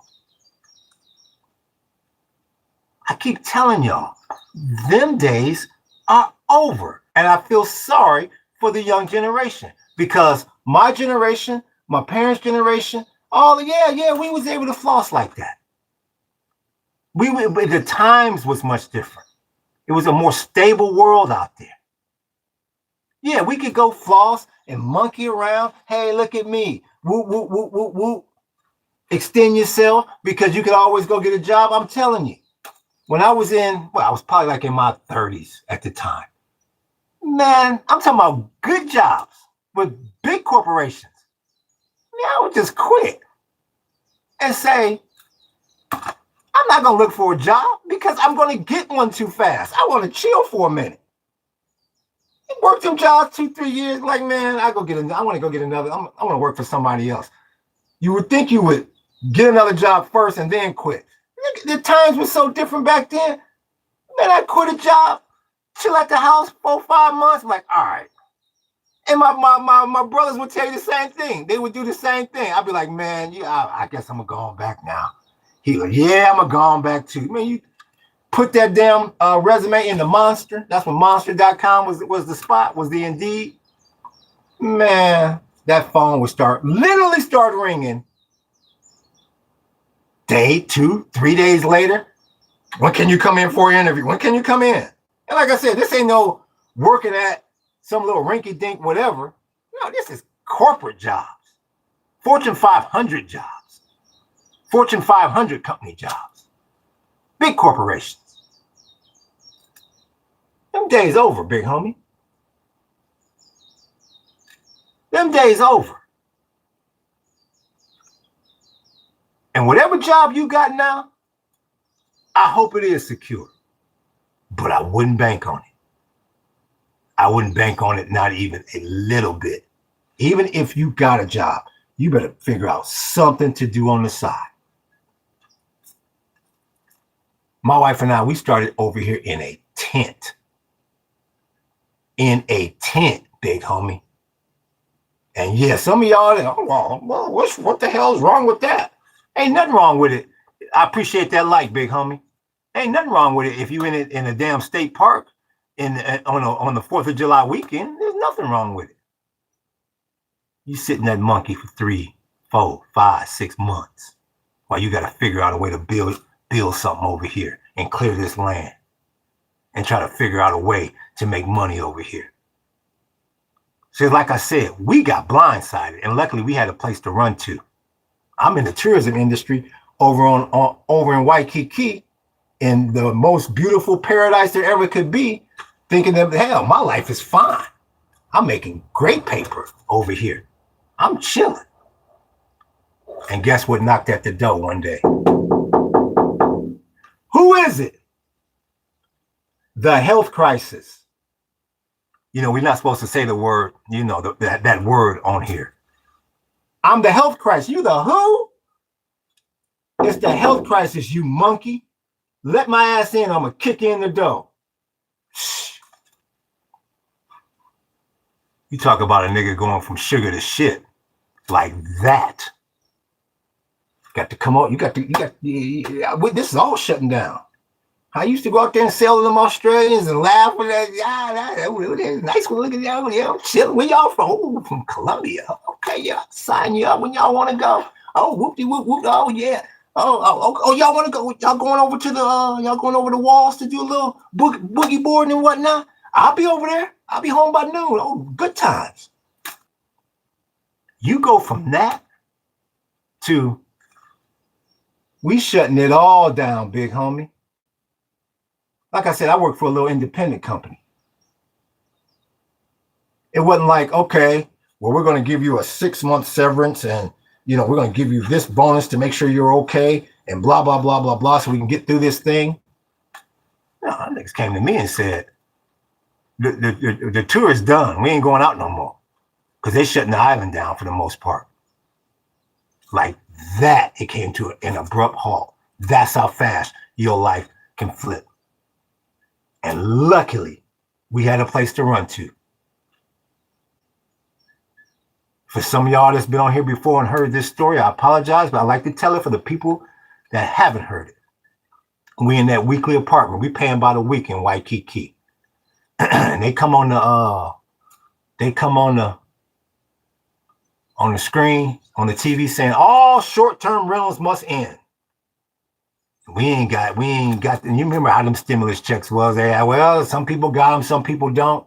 I'm checking that mail every 5 minutes because this is the address that the government got. They ain't got the other address, so I got to stay here to get this cheddar before we can shake the spot. And you know what I'm waiting to hear? When they come on that screen, you got to come up out of there. They're shutting off all the short-term rentals. And I'm thinking, where in the hell are we going to go? Because I sure the hell ain't about to give the Marriott $400 a night in Waikiki to stay up in there. Luckily, we had a place to run to. And we've been here ever since, scratching and fighting, and we finally got these tours going, so we finally making our own cheddar that comes to us. Hell no, it wasn't easy. It ain't easy now. But we ain't relying on no damn job that's getting ready to get shut down. Yeah, the tourism industry could slow down. Very well so. But at least we got something going on our own. And I strongly advise you to do the same. Because it's about to get ugly out there, big homie. Because your boy Orange Man Bad, he got you twisted. He thought he was going to go over there and smack them Iranians around and live happily ever after. Yeah, he really smacked them around, all right. He smacked them right into that Chinese yuan. That was a cold move. And once again, I saw it coming. And it was still a cold move. You want to come out the straight? You got to trade in Chinese yuans. That's the word on the street. So you tell me who's running this planet now. The Chinese are about to have the reserve currency. Even if it goes to gold, they got all the gold in the world as well. You don't know what the hell is in Fort Knox. They got all the military might in the world. And I don't want to hear that. Well, we got twice as many subs and all that. If you was all that, you would have been able to protect them GCC countries. And you can't even do that. So don't even form your lips to say how you ready to go ahead up against China and Russia and all that. You couldn't even keep this straight, right? So miss me with all that rhetoric.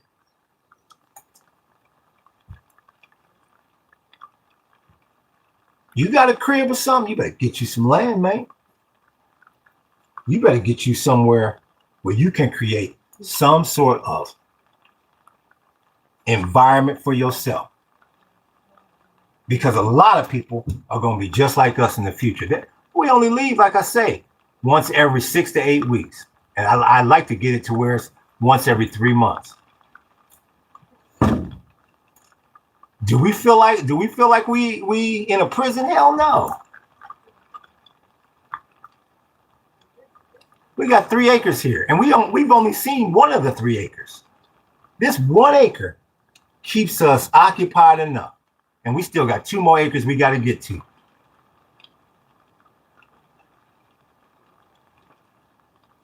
That little Beverly Hills 90210 life, that was for our generation. That ain't for y'all. You got to figure out your own ism.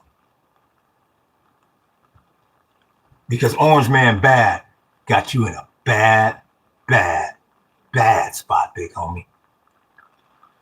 And people don't realize how bad this thing is probably going to get.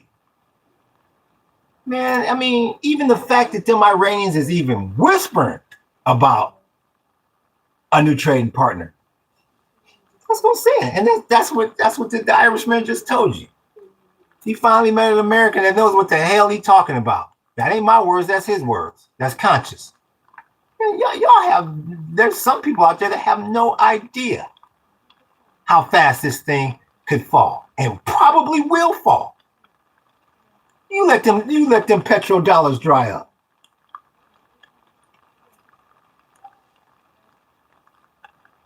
So you get in their little circles down in Newport Beach, and they said, well, we'll never be broke. We the U.S. My dad got a Lexus and a BMW in the driveway. Well, why would I ever be poor? That's what they think. I've been rich or done very well since birth. Why would I ever be poor? I'm an American. Why would I ever be poor? So they don't watch any news. They read nothing about what's going on. You test it. Go ask a random relative or somebody that you feel comfortable talking. Just walk up to them and go, tell me what when somebody says a 10-year note, what is a 10-year note? And they're gonna go, what, a love letter that was written 10 years ago? Hell, I don't know.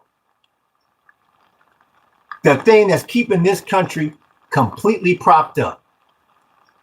And that's what I like. I like when my numbers start going down. I like it. I check it out every time. But whenever I get real about this money, you got people running out of this room. Because it's easier to run than to try to figure out what the hell is going on. Go ask them. Go say, what's the Dow Jones average at right now? Say, what the hell? What? A Dow Jones what? What's the VIX at? I don't know. What's oil at? Oil is, I don't know. I just go to the damn gas pump and I pump. I don't look at the price. And the reason why I say that, man, I appreciate that like, big homie. And the reason why I say that is because I used to be one of them people. My wife is from another country. She says it all the time. We go to McDonald's. She said, well, this is this amount and this is that amount. She'll say, well, how much is a quarter pounder or something? I'll go, I have no idea. She said, well, you've been eating McDonald's your whole life. I go, all I knew is if I had $10 in my pocket, I could go get something to eat. I never looked at the price of any damn thing. I'm an American. Why would I worry about what the price of anything is?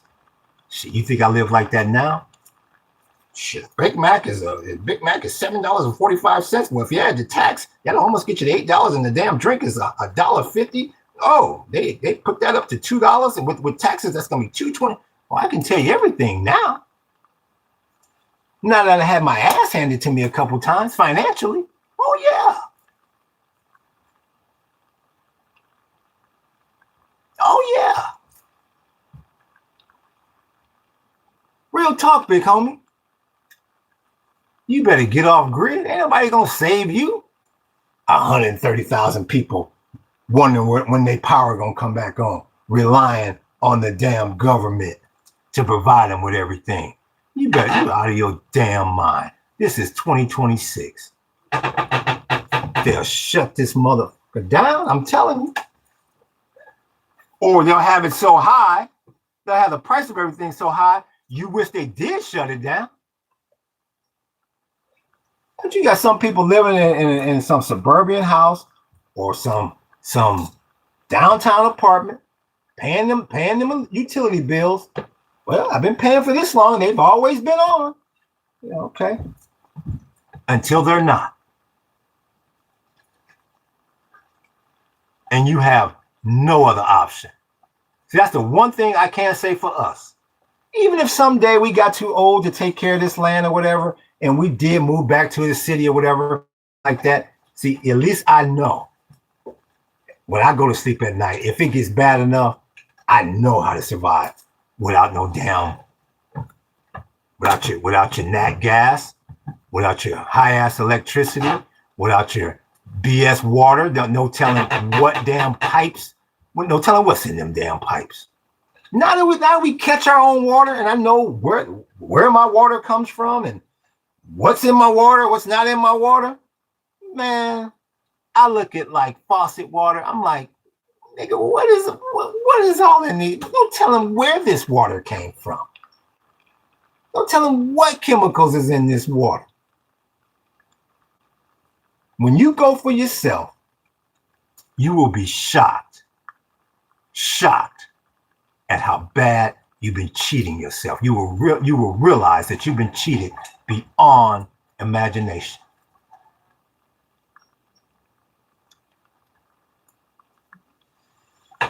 Because you brought up that way, just like I was. You went to school just like I did.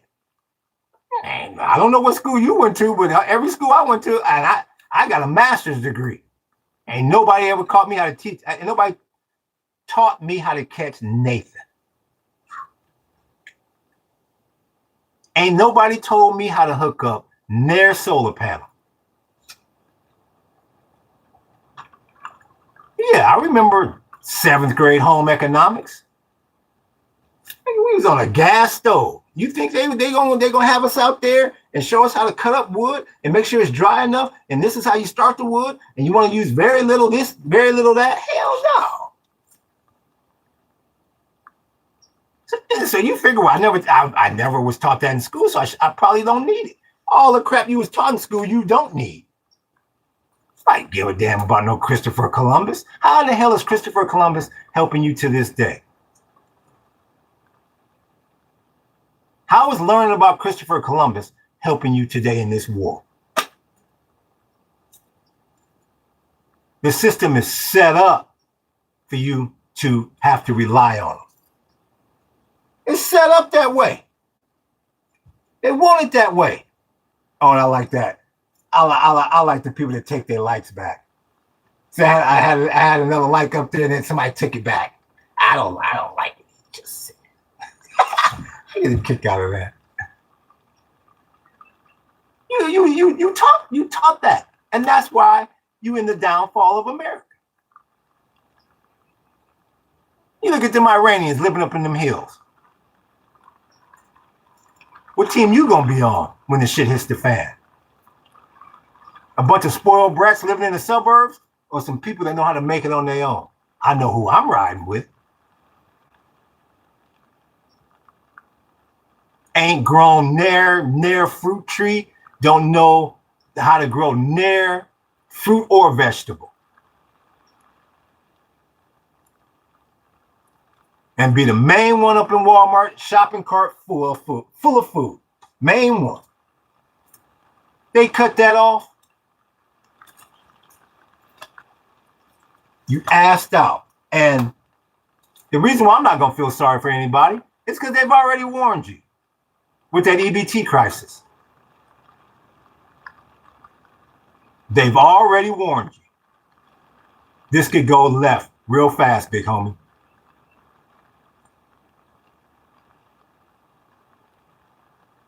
They cut off the EBT cards. You thought it was the end of the damn world. Because if you have no backup plan, it is the end of the damn world. And it's not going to hit people until you go into that store and it looks like the Soviet Union after the fall. That means got 2 potatoes there. And you got 100 people in the store looking to eat. You walking through there all slow. The meat is all half rotten. And it's like, well, it's either you eat that or you starve. Well, this is the United States. We'll never starve. But yeah, as long as you got the right fertilizer and whatnot coming in here. Sure. Or it gets to the point where a loaf of bread is $50. Yeah, people don't think about that because they ain't never had to.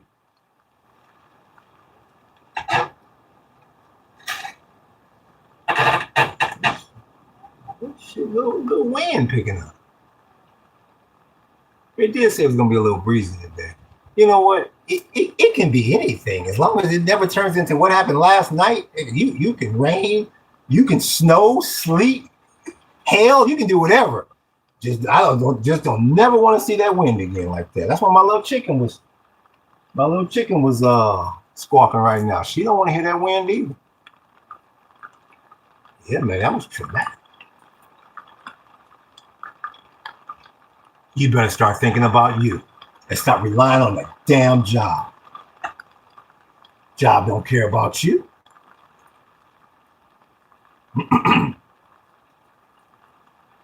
And even if they do care about you, they're going to be forced to not care about you when that chatbot get here. I said it once and I'll say it again. They have a legal obligation to their shareholders to maximize profits. If that means putting your monkey ass out on the street corner, so be it. Because they're not going to their wives and going to say, you know what, I just lost my job. Why'd you do that? Well, because I felt sorry for Tom, Dick, and Hank when they said we should have been maximizing profits with the chatbot, but I feel kind of sorry for the guy. So I let him keep his job. Now we fell behind the competition, and now the board wants to hang my ass over the fire. She gonna look at you and say, so you sacrificed our livelihood for Tom, Dick, and Hank, and you ain't gonna even be able to look her in the damn eye.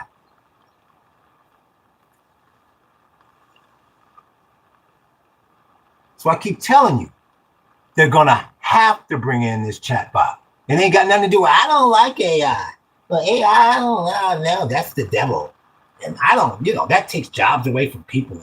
I just don't like that. Artificial intelligence is weird. Yeah, I'm gonna tell you what's gonna be weirder.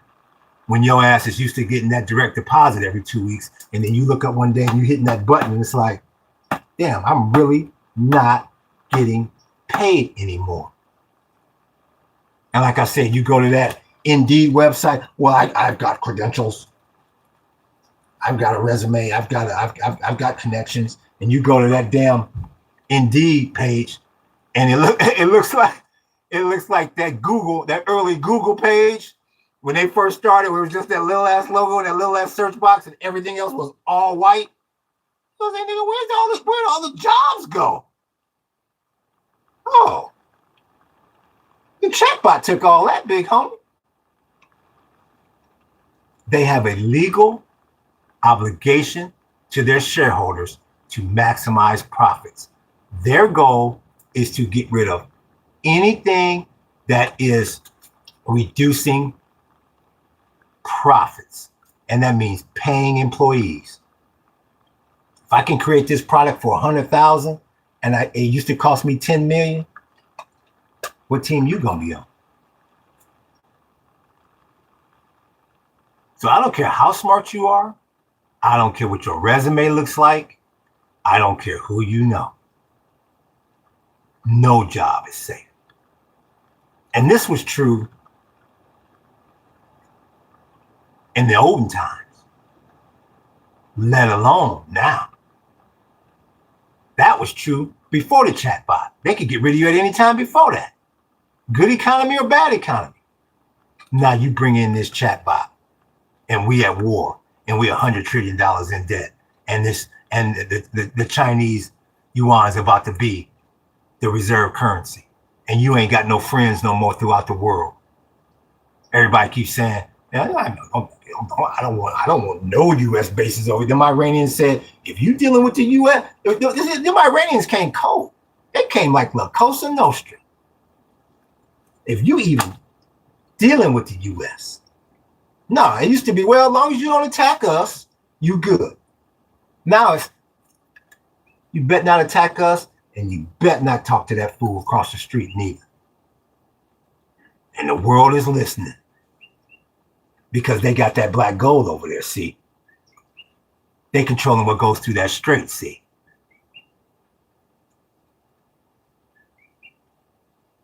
You in the real deal Holyfield, whether you want to believe it or not.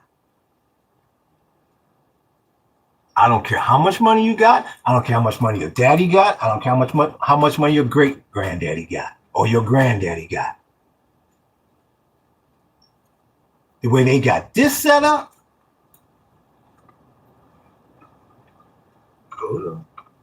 when I hear Gus, I stop. The way they got this set up, that's pretty much, man, the best ism I can tell you. Because you ain't gonna win this war. Like I said, don't listen to me. You can just search through YouTube. You ain't gonna win this war, big homie. That's a wrap.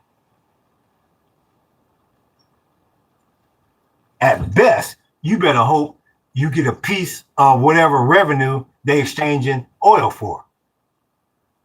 At this point, see, when you first went over there, you was getting 100% of that money through petrodollars. Now you better hope they give you anything. And you sure the hell ain't gonna get no sympathy play. The world can't wait to get back in. The world loves. Please, please, please. Can I get my petrodollar? Sit your ass down.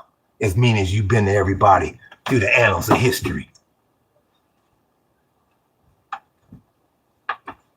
And that's what I mean by you better start being nice to people. Because it could come down to sympathy, whether this damn country survives or not.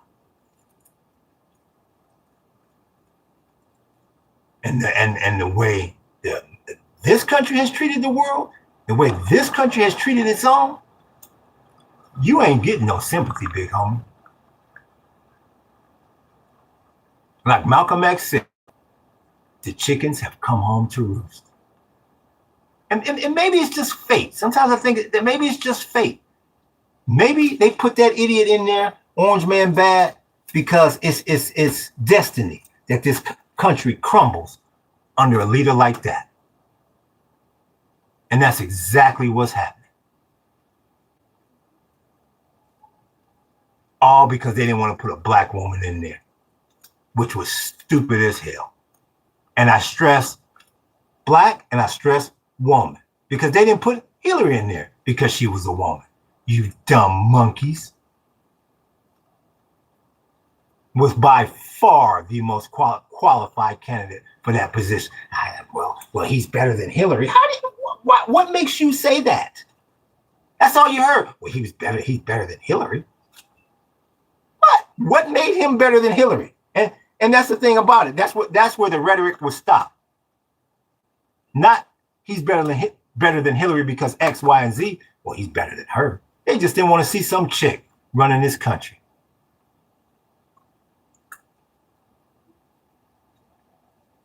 And I don't give a damn who's running this country. I don't give a damn if you a woman and you colored freaking blue. If you gonna keep me safe, keep me and my family safe, and you gonna put some cheddar in my pocket, I'll vote for your ass to be president. Because that's all people really should want. Is a little bit of monetary security and private security. But no, y'all gonna put him in there because Mexico is so-called. That fool, I can see him now. I can see he was like, what can I say to get the world's attention? What can I say to get these dumbass people's attention in this country? You know what? I'm gonna come out against one of these damn minority groups. And I don't want to cause too much trouble. So I ain't gonna say too much about the brothers. Let me pick on these Mexicans. That's a good middle ground. And that took his dumb ass all the way to the White House. Make sure this chat ain't moving. Because it'll move on you. And that took him all the way to the White House. When you look back at it, now you look at the situation we're in now. What the hell did the Mexicans do that was so damn wrong? Nothing. Not a damn thing. In respect to the situation you in now, where you don't know if the damn Ruskies, the Chinese, the Iranian, you don't know who's gonna come out of that damn sky. And you worried about a couple cats trying to feed their little family down, coming across that funky ass border. You should have been happy and felt grateful that somebody wanted to come into this janky ass country. Yeah, you give it a year or two. Had a big ass sign down at the southern border. Open to all. Nigga, anybody. Is there anybody there anymore? You'd be paying them to come in here now.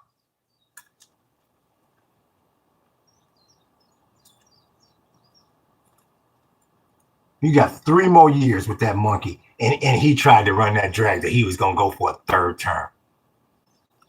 Yeah, right. You couldn't get your 1st term right. You killed 1 million Americans with that, the way you handled COVID. Now you done lost the petrodollar, it looked like.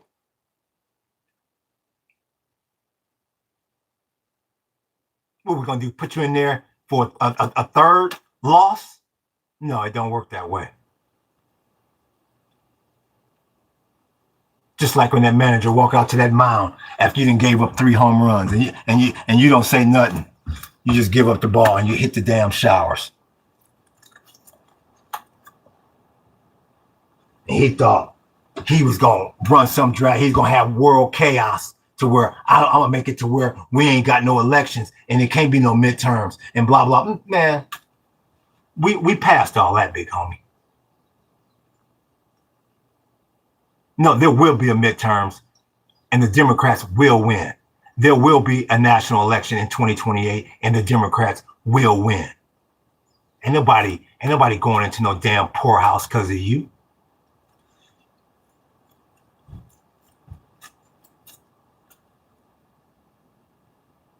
Because you said that we could be racist towards minorities. I'm racist towards them, so you can be too. Fine people on. I ain't never getting off of that. All them damn dog whistles he got out there. Talking about when black people, you walk in your neighborhood, you get shot. Man, give me a break. And then you got your little so-called pit bull, or you had your little so-called pit bull junior. Well, your regular pit bull on the side is Vance. Your little junior pit bull, he's no longer with us. That's that damn Charlie Kirk. Say it once, I'll say it again. The hell with Charlie Kirk. He's part of the downfall of this country, yes. No, I don't agree with anybody dying like that. I got to say that every time before they go, wow, he's an angry son of a bitch, isn't he, darling? No, I don't agree with anybody dying like that. No. But I also don't agree with your monkey ass getting on an airplane and you see that's a black pilot and you want to see his credentials and his whole background and his resume because you think he's going to drive the damn plane into the side of a mountain or something because he doesn't have the brain capacity to know left from right, up from down. because he thinks brothers was better off as slaves. And Donald Trump, that's his boy. Oh, that was his little junior pit bull.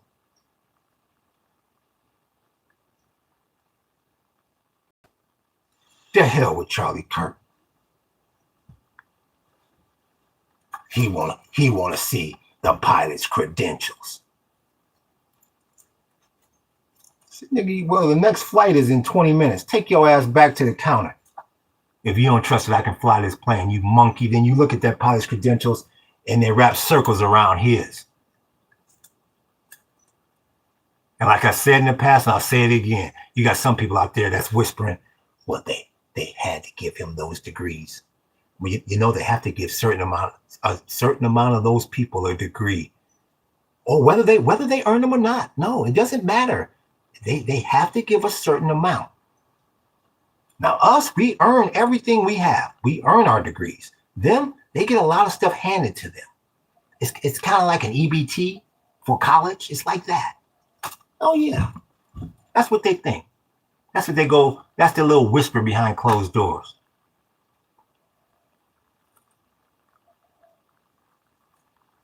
Like I said on Friday, and I'll say again today, can't tell you how many people that showed up to this tour. And I'm bringing them into my property, bringing them in. And when they get out the car, they damn near ready to throw me their car keys. They just think I'm the damn parking attendant. Like, okay, well, where the hell's the owner? Where's the guide? Oh, we sitting here. We didn't introduce ourselves, and you would think they would allow me to conduct the tour and be the lead. They sitting there. They gonna get on their soapbox and not even look my way. They're gonna stare basically at they party and my wife, and I'm off to the side here, and they basically gonna ignore me until I have to cut in and check that ass and let them know where they at. And then they wonder why half the world is hanging up in their face when they say, well, we need to use your bases. Click. You can get me caught up with you because you on a downfall, big homie. Because you didn't have it too good over here.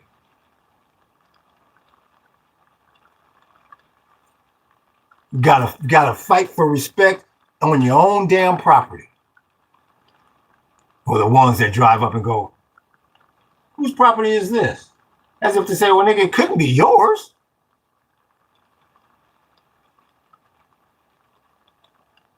Because they think they deserve everything. And that's the reason why you're in the situation you're in now. It's because they don't want to share the wealth. They don't want to share anything. They want to be so-called superior to everybody. And that's why you better be very careful. You better be very careful because you have a group of people in this country that if they can't be superior to everybody, they don't want there to be a planet anymore. Oh yeah. Oh yeah, I was taught many moon ago. Man, the United States will eliminate this whole planet if that means they got to give up their so-called superiority throughout the world. They'll stop this motherfucker from spinning. That's why I keep telling you, you better be very damn careful out there. Because you are in an every man for himself situation, my friend.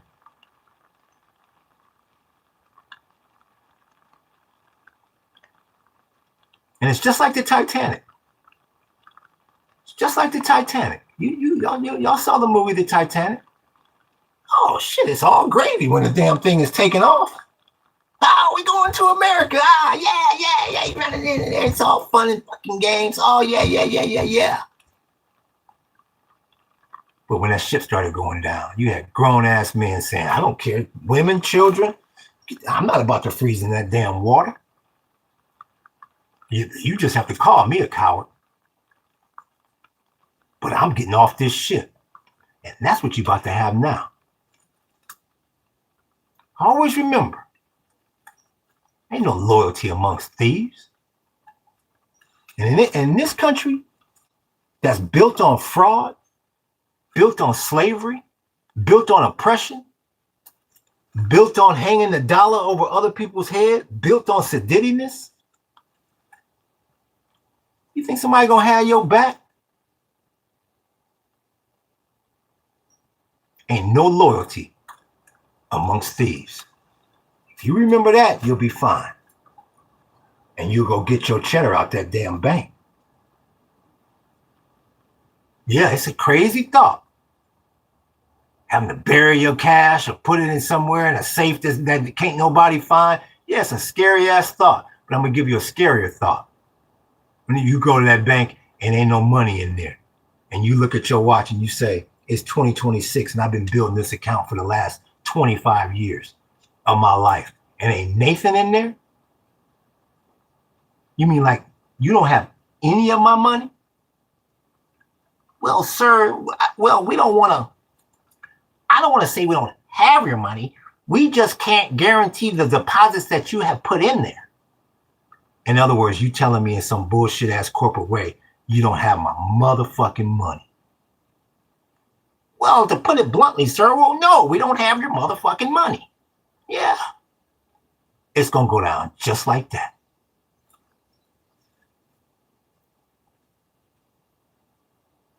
Ask some fools in 29. There's been other little small bank runs from, in somewhat recent history, yeah. But I like that 29 crash. I like that 29 bank run. When the monkeys was out there swarming like bees, nigga, where my money? Where my money? They had to run on the banks. You don't want to see a run on the banks. That's all I can tell you. That's going to be an ugly sight in 2026 because people today ain't got nearly the respect for each other that they had 100 years ago.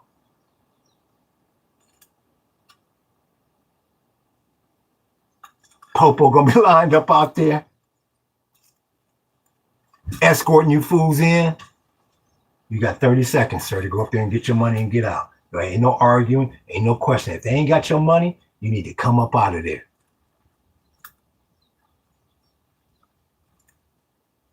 Ain't gonna give a damn how long you've been with that bank. So all that flossing you got cats out there doing, all that so-called leaning to the side in the fly new car and all that, maybe them times will return. I really hope they do. I really do hope they do. But this ain't the time for that, big homie. You better cut your bills down to Nathan. Because right now, you on the losing team. You know how it is when you're getting your ass kicked in the Super Bowl, they come out the second half. Well, it looks like they've scrapped the game plan to try to get back in this thing. That's what you in. You better scrap your little game plan. Your little, I'm gonna go to this job and I'm gonna put it in a 401k. And thank you for that like, big homie. And I'm gonna put it in a 401k and I'm gonna cash it out after 35 years and go live in the damn Caribbean or in Hawaii happily ever after. Like that computer said on Jurassic Park.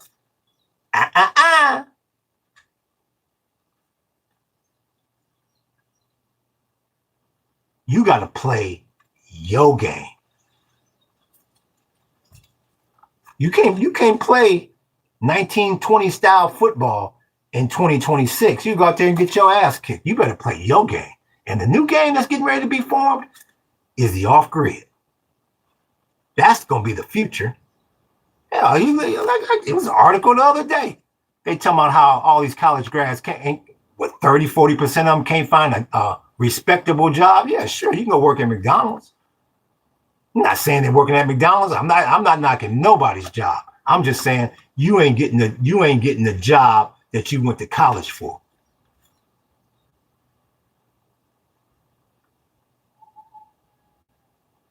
So you better figure out a way. How you gonna live? What kind of house or cabin? Oh yeah. Yeah, you might have to live in a little one-room cabin. Oh yeah, that's all we got out here is a little small. The whole structure ain't no more than 200 square feet, and we sleep like babies at night. Need no damn 2,500,000 square foot house or 2,500 square foot house. What I need all that for? We spend 99% of our time out here working on the land. Oh yeah, you better break it all the way down, big homie. Ain't owned a car in 15 years and don't plan to buy one. For what? Like my nigga Kenny Red said on American Pimp. For some of y'all that haven't seen American Pimp out there, for some of the G's out there that haven't seen American Pimp. What Kenny Red say? They got hoe asked me because she had Mother's Day off. I looked at her and I said, for what? I understand you got a baby, but you got a pimp to pay too. Yeah, that's my attitude in life. For what? Somebody said, well, ain't you gonna reward yourself with a new house and for what? I said, for what? So you monkeys can go around the world telling people, well, he just bought a new house and I was over at Jay's place kicking. Well, how is that gonna put money in my pocket?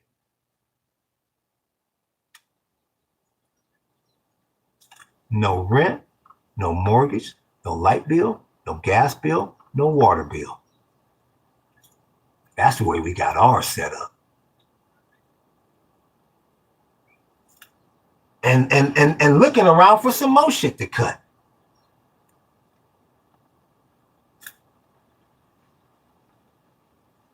Because you on the downswing, big homie.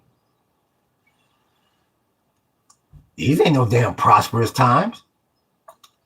You's a fool. I don't care how much money you got. You people out there shopping for a hole in the wall that they want to charge you over $1 million. What, you out of your damn mind? I look back at my old house that I paid $127 for. That house is like $500,000 now. I said, now I lived in the damn house for damn near 20 years. If anybody knows the house is me, and that house ain't nowhere in the hell. That house is worth $500,000. It wasn't worth $500,000 when I was living there, and I had it all. I had the whole garage all pimped out and everything. I had the man cave in the garage and everything, artwork all over it and everything. $500,000 for what?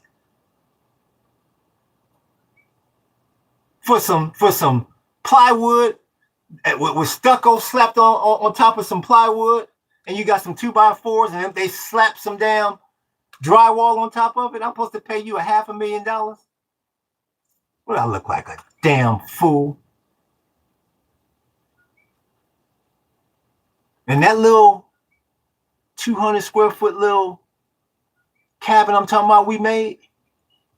No, monkey. We didn't go up to Home Depot and get him Nathan.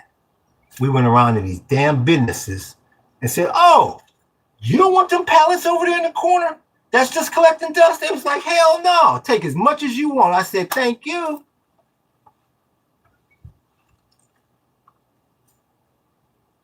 Monkeying around with some damn mortgage company. Okay, Mr. Jenkins, we checked your credit and there's a few dings on the thing. So we're doing your debt to ratio aspect. Your debt to income ratio. I'm sorry. I just came from lunch. The numbers are not adding up right. But we can probably get you into something. But the loan will adjust on you after 3 years. I can get you an adjustable, but it's going to adjust on you. And you in that damn house, and you having a family over, and you living good, and life is great, and whoop-de-whoop, until that motherfucker adjusts on you. And to that arm, as they call it, starts moving on you. You're like, damn, I was paying $2,000. Now this motherfucker then moved up to $4,500. What the hell am I going to do now? All because you wanted to floss. All because you wanted to impress such and such and such and such.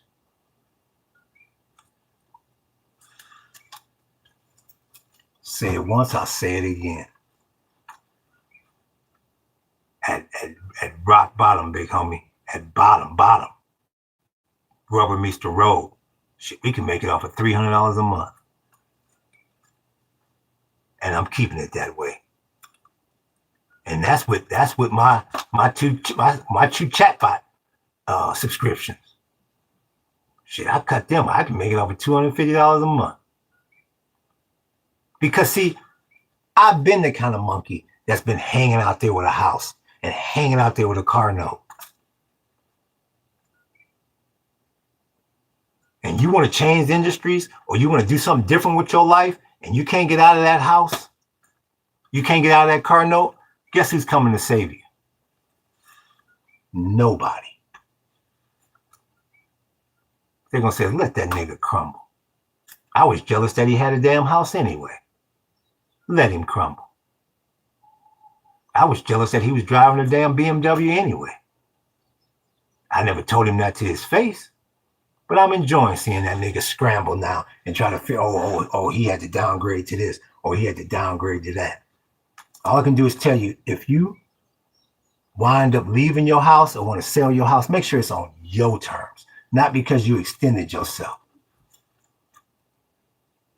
I chose to get out of that situation. Stop paying them monkeys for years. During that housing crisis of 2008, stop paying them monkeys for years. They begging me to stay. I'm begging them to come and get the house. Now, like I said on my other podcast, it's usually the other way around. But they're trying to get rid of your ass, and you begging them to, can we figure out something? Like I said, I could still be living up in that damn house if I wanted to. Probably still not paying them. That's how twisted this housing market can become. 4 years. Lived up in that house, owned it for like 16 years. The last 4, they never got a dime out of me. You think anybody came up and said, all right, nigga, you ain't paid in 4 years. You need to get the hell out. Hell no. They the ones that told me to stay there.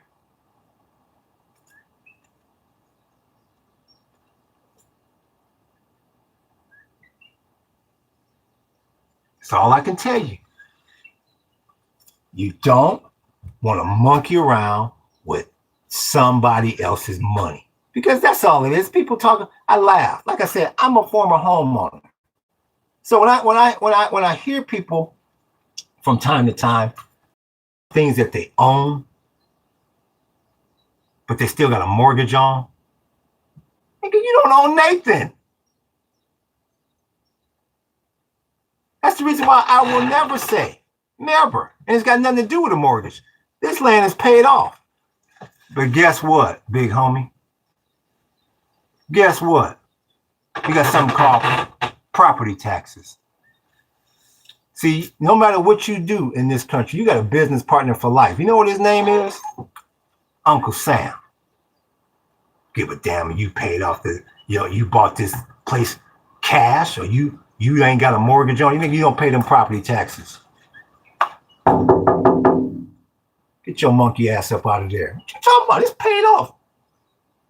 See, Uncle Sam got it set up to where you can never pay him off, see.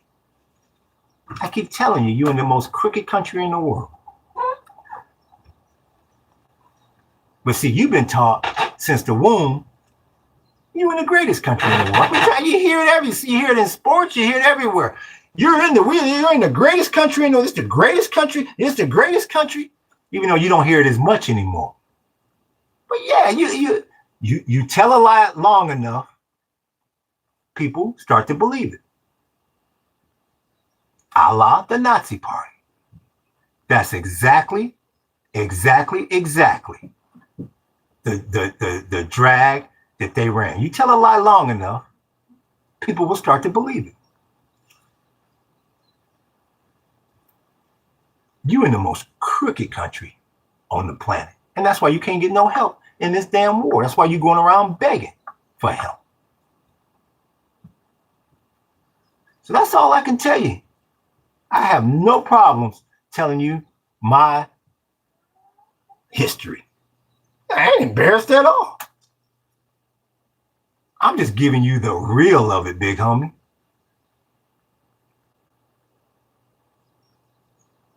Told you. We used to call, that was before the recession hit, that was the greatest housing market ever. Anybody, any old school cats out there, you can back me up. If you had a house, 2002, 2003, 2004, 2005, 6, you needed 2 things, a house and a pulse.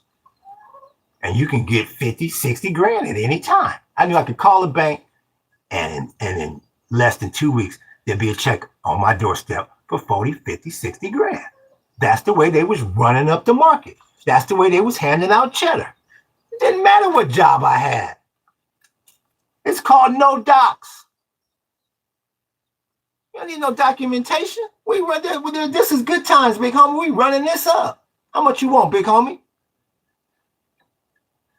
Give me another 35. Done. No questions asked. Hell yeah, you pay for it on the other end.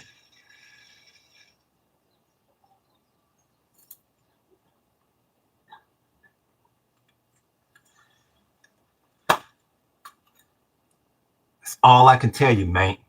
You want to get yourself to the point where you ain't relying, you ain't playing them games no more.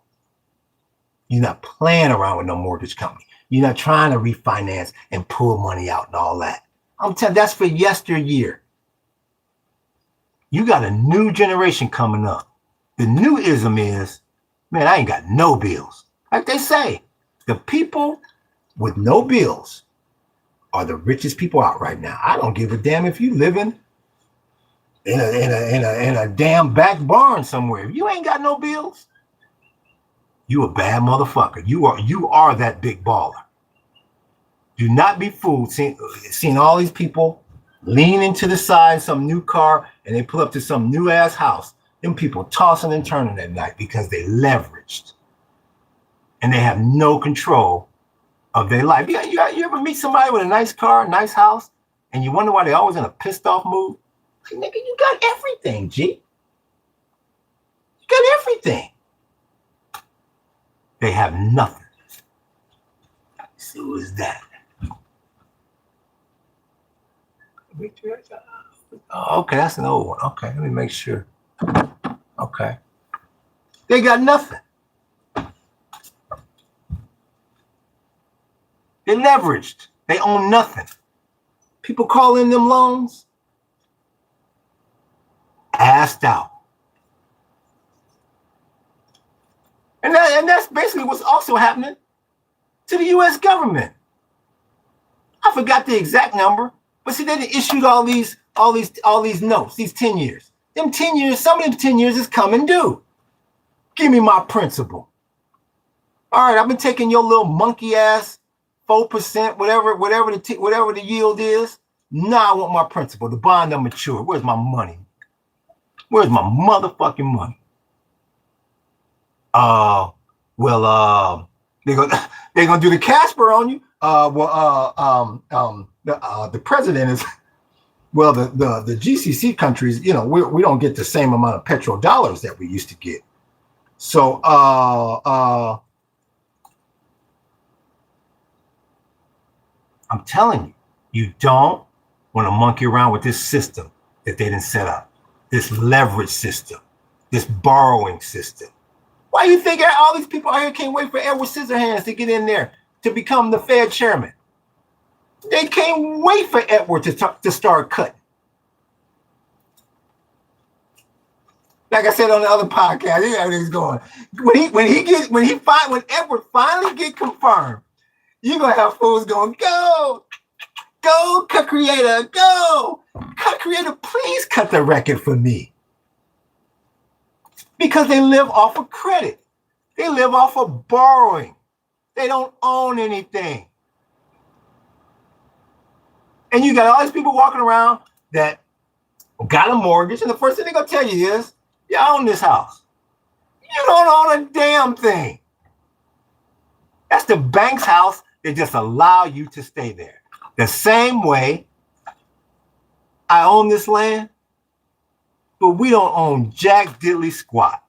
We stay here as long as the state government allows us to, because we keep paying our property taxes. Stop paying them property taxes, and you'll find out who owns what. The big homie said it. That's about a year ago now. He left a comment that I'll never forget. We all renting from the government. Every last one of us. No way. Has nobody committed in nobody commented in like an hour? That's all good. That's okay. You know, that tells me that they listening. Like I said, I used to be a substitute teacher. And if you got the class like this, that means you got them engaged. That's all right. I appreciate your comment, though. That's no problem. I just appreciate them staying on and staying here with me, big homie. Oh, you a teacher? Oh, okay. I know your hair gray as hell. Because these kids is bad. I know that. My bad, brother. Oh, what's up with you, King? We see you. Yeah, I know that. I know that firsthand. Like I said, I was a substitute teacher for 7 years. And all you do is discipline. Because these some bad little motherfuckers. They bad, boy. So I take my hat off to you, teacher. Aloha. Yeah, I used to be the kind of person that would allow you to take a day off. And yeah, gray as hell on the side. These little motherfuckers will wear you out. So that's pretty much all I can tell you, man. Don't trust the bank, and you better buy you an off-grid property, because you want to funnel it down to where the only person that you really gotta pay is Uncle Sam with your property taxes. You know, you don't want to be hanging out there with no mortgage, nothing like that. You don't want you sure hell don't want to rent. What he's saying. I like off-grid too. That's the only way to go. And we live on a farm, yeah. I keep telling everybody that's about to be the new lick. That's about to be when you're riding through Bel Air and you're like, damn, how you get that? Now you're gonna have people creeping way off in the middle of rural America going, now this is what I'm talking about. These motherfuckers away from everybody. And they bills is all paid. Oh yeah, that's about to be the new flossy. Them fools that's still, like I say, thinking they're gonna ride down Crenshaw on a Friday night and they drop top, doom doom doom doom doom doom doom doom doom doom. Now get on down, doom doom, and then they at the light, and then they want to look over at you, and you in a little modest car. They want to stare at you. They looking you up and down. Don't even know that the damn light didn't turn green. Doom, and they go, ah! That just wasted a whole gallon of gas. Them days is over. Nigga, we at war. The petrodollar is about to dry up. Oil about to go over $100 a barrel, and it's on a rocket ship to 200. You got Edward Scissorhands getting ready to come in here and take the dollar down to nothing.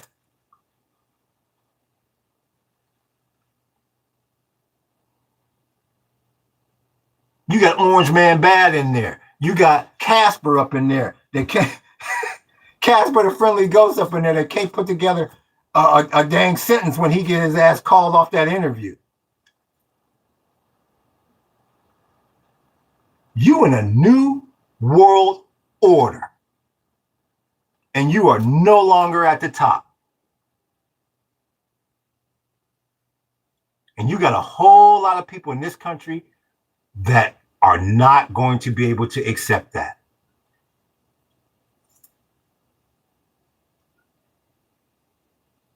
Like during that storm, we brought our little chicken in here. We thinking we doing her a favor. Said, come on inside, little chickie. And you see the little carpet I'm on, this little BS throw rug I got down here?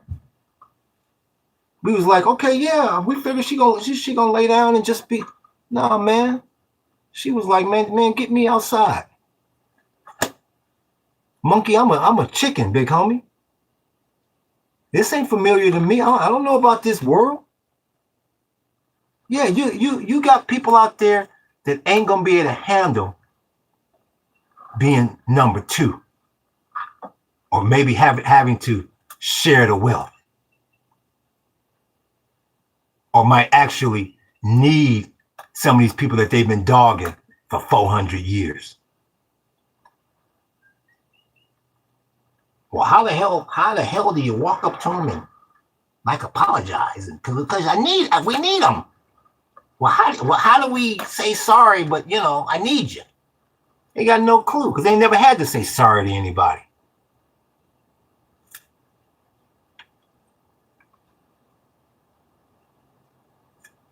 They've always had to come for us for the good jobs. They've got to come for us for everything. We have everything until we don't.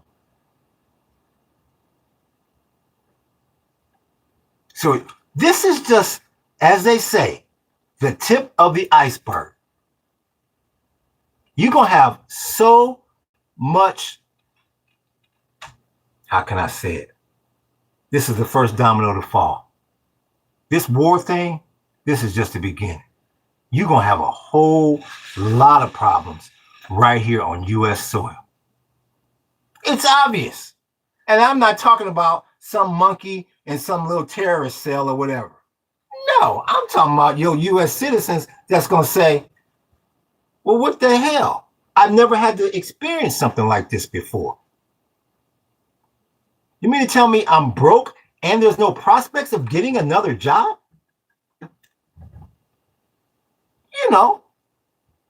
Like minorities live every day in that world. Yeah, that world.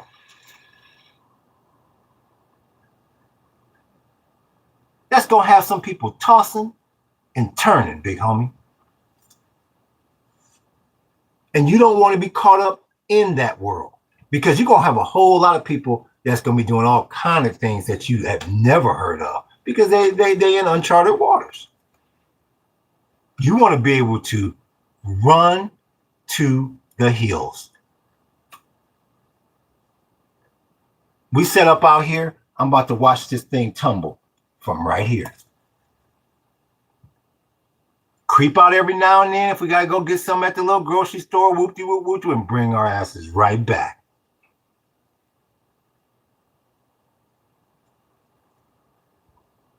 Because this is about to get ugly, big homie.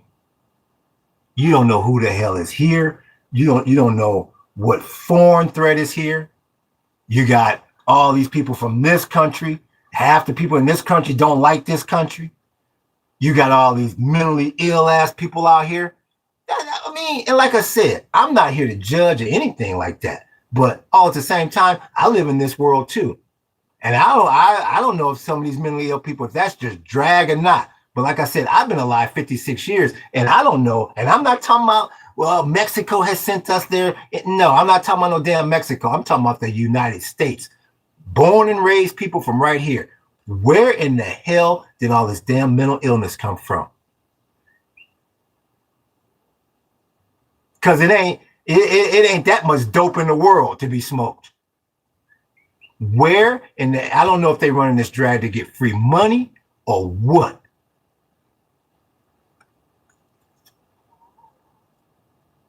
But it's like everywhere you go, it's like, and you know it's bad. You got me. Oh, thank you. I appreciate that sub. I really do. I appreciate that. I really do.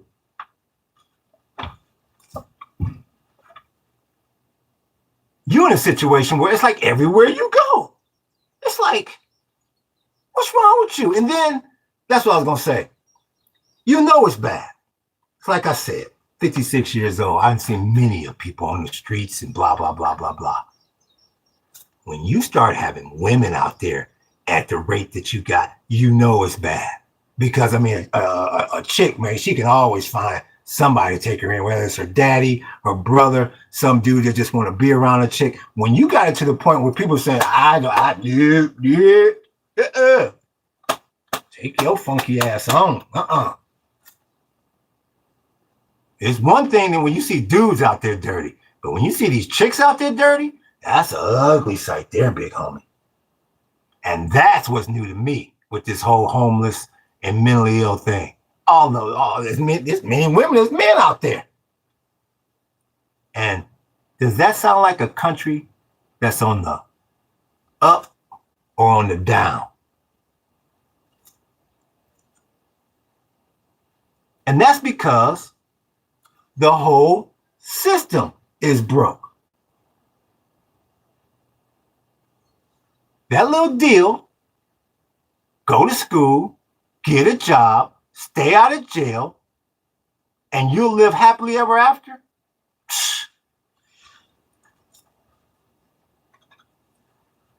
You believe that. If you believe that, big homie, you are a bigger fool than I thought. You better go out there and go for yours. I don't give a damn if you got to break it all the way down to a tent. Like I said the other day, like I said earlier today, we started off in a tent. But you know what I said? I'd rather be in this damn tent knowing that I'm on my way to independence, financial independence, than be at that desk wondering, we got a special meeting. Oh, shit. Because you know what that means. They about to hit you with the pimping news. You get up there, you go in that room and you see your boss. And then you see his boss. And then you see some other person. You go and you get whispers on that third person. They from HR. That's your ass. And they get up there. Well, the reason why we've called you guys in here today is, once again, for the people that have been on the podcast in previous episodes, they know that the buzzword is restructuring.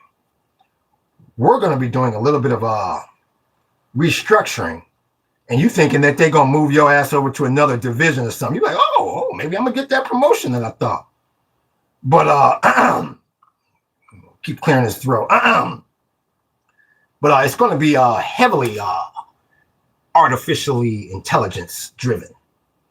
And you look around, you go, nigga, I got skin and bones. I ain't got no damn wires and a central processing unit. So Kathy is here from HR, and me and Jack, we're gonna be heading down to lunch, and Kathy's gonna go over the exit strategy for you all to let you know, what the severance pay will be, and the time frame for all this. And he'll never look you in the damn eye. See, he'd be looking down, taking his notes like I'm scratching out this little abstract here. And I just want to say this was not my decision. They'll always say that. This was not my decision. But we do wish you well. And if we can be of any assistance to you for the next 2 weeks, in other words, you got about 2 weeks before your ass is completely done data. That's called the pimpin' news. And believe you me, you do not want the pimpin' news in this environment.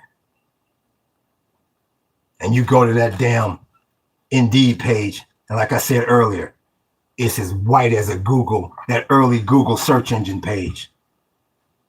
You look, you do that search, I don't give a damn. Any job, it come back,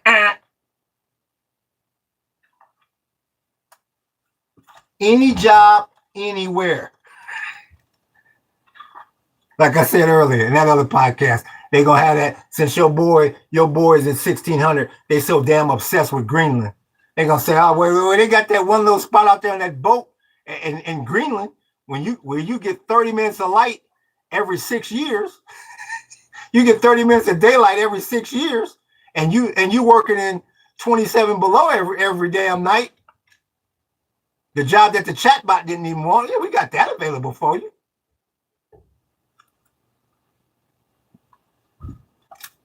You voted for this. That's why I'm not going to feel sorry for none of them MAGA supporters. This is what you voted. You voted for your own demise. How damn dumb is that? You put that monkey in here and you see where we at. Who in the hell goes into the voting booth and says, this guy's going to make me broke? And this guy's going to make it to where, hell, I don't know what's going to happen to my family. We could get invaded, and hell, it could be like slavery, where they selling my ass over here, and my wife and children being sold to this motherfucker. You know what?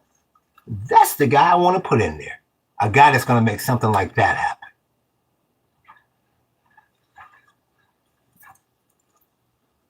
Oh, he's just exaggerating. Okay. You let them Iranians get their way. And that petrodollar is no longer petrodollar. It's petro yuans or petro rubles. You don't control anything. That's the hardest thing for Americans to understand. You don't control your own fate. The GCC controls your fate. Whoever controls that black gold runs the world.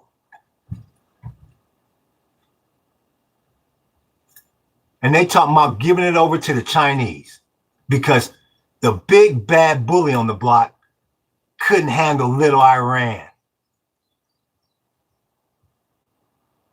You didn't hold up your end of the bargain because the country is built on fraud. You got into a fraudulent contract. They was going to supply you with money in the form of helping you with this monkey ass, BS ass stock market you got over there that's propped up. And it's going to keep buying these 10-year notes. And that's another thing. Like I keep saying, you got what you got. You got the S&P 500. And once again, this is just the stocks that they do the averages off of. You got the Dow 30 and you got the NASDAQ 100. That's 630 stocks. And 7 of them got this whole damn market. Nigga, please don't put another damn ounce of nothing on here because we getting ready to collapse. Google, Nvidia, who is Amazon, Google, Nvidia, Microsoft. I think Meta is in there. I'm missing a couple. Got this whole market propped up. And you lose them petrodollars, which it looks like you well on your way. You know what they're going to do to that little stilt that they got propped up? They're going to kick you right out from underneath you. You know the song. You know that old little child song you used to sing when you was 10 years old. You know that one. The London Bridge is falling down, falling down, falling down. The London Bridge is falling down. Let's say it all together, class. My fair lady. And you at the damn stoplight like this in a $1,800 a month BMW, driving up to some house that's damn near $4,000, $5,000, $10,000 a month because you highly leveraged, because you want somebody to think you cool. Watch Trump go off script and everything implodes. We already there, big homie. There we go. Who was that? That was Muhammad. There we go. There they go. They singing along. The big homies. I see y'all. My fair lady. I can hear them through the screen. They harmonize it too. My fair lady. Man, how long I've been on this damn thing? Man, let me get the hell out of here. I got trees down. Man, y'all go watch the video. If you can support the channel, I put the little link down there for the Ko-fi page. If you want to support the channel, I really appreciate it. But y'all check the video I put up this morning with the damn storm damage. I got so much damn work to do around this motherfucker, man. It ain't funny. But I will be on for shizzle to mizzle because it didn't got real out there, big homies. I definitely appreciate y'all tuning in. I appreciate y'all's support. I appreciate everybody being respectful in the chat.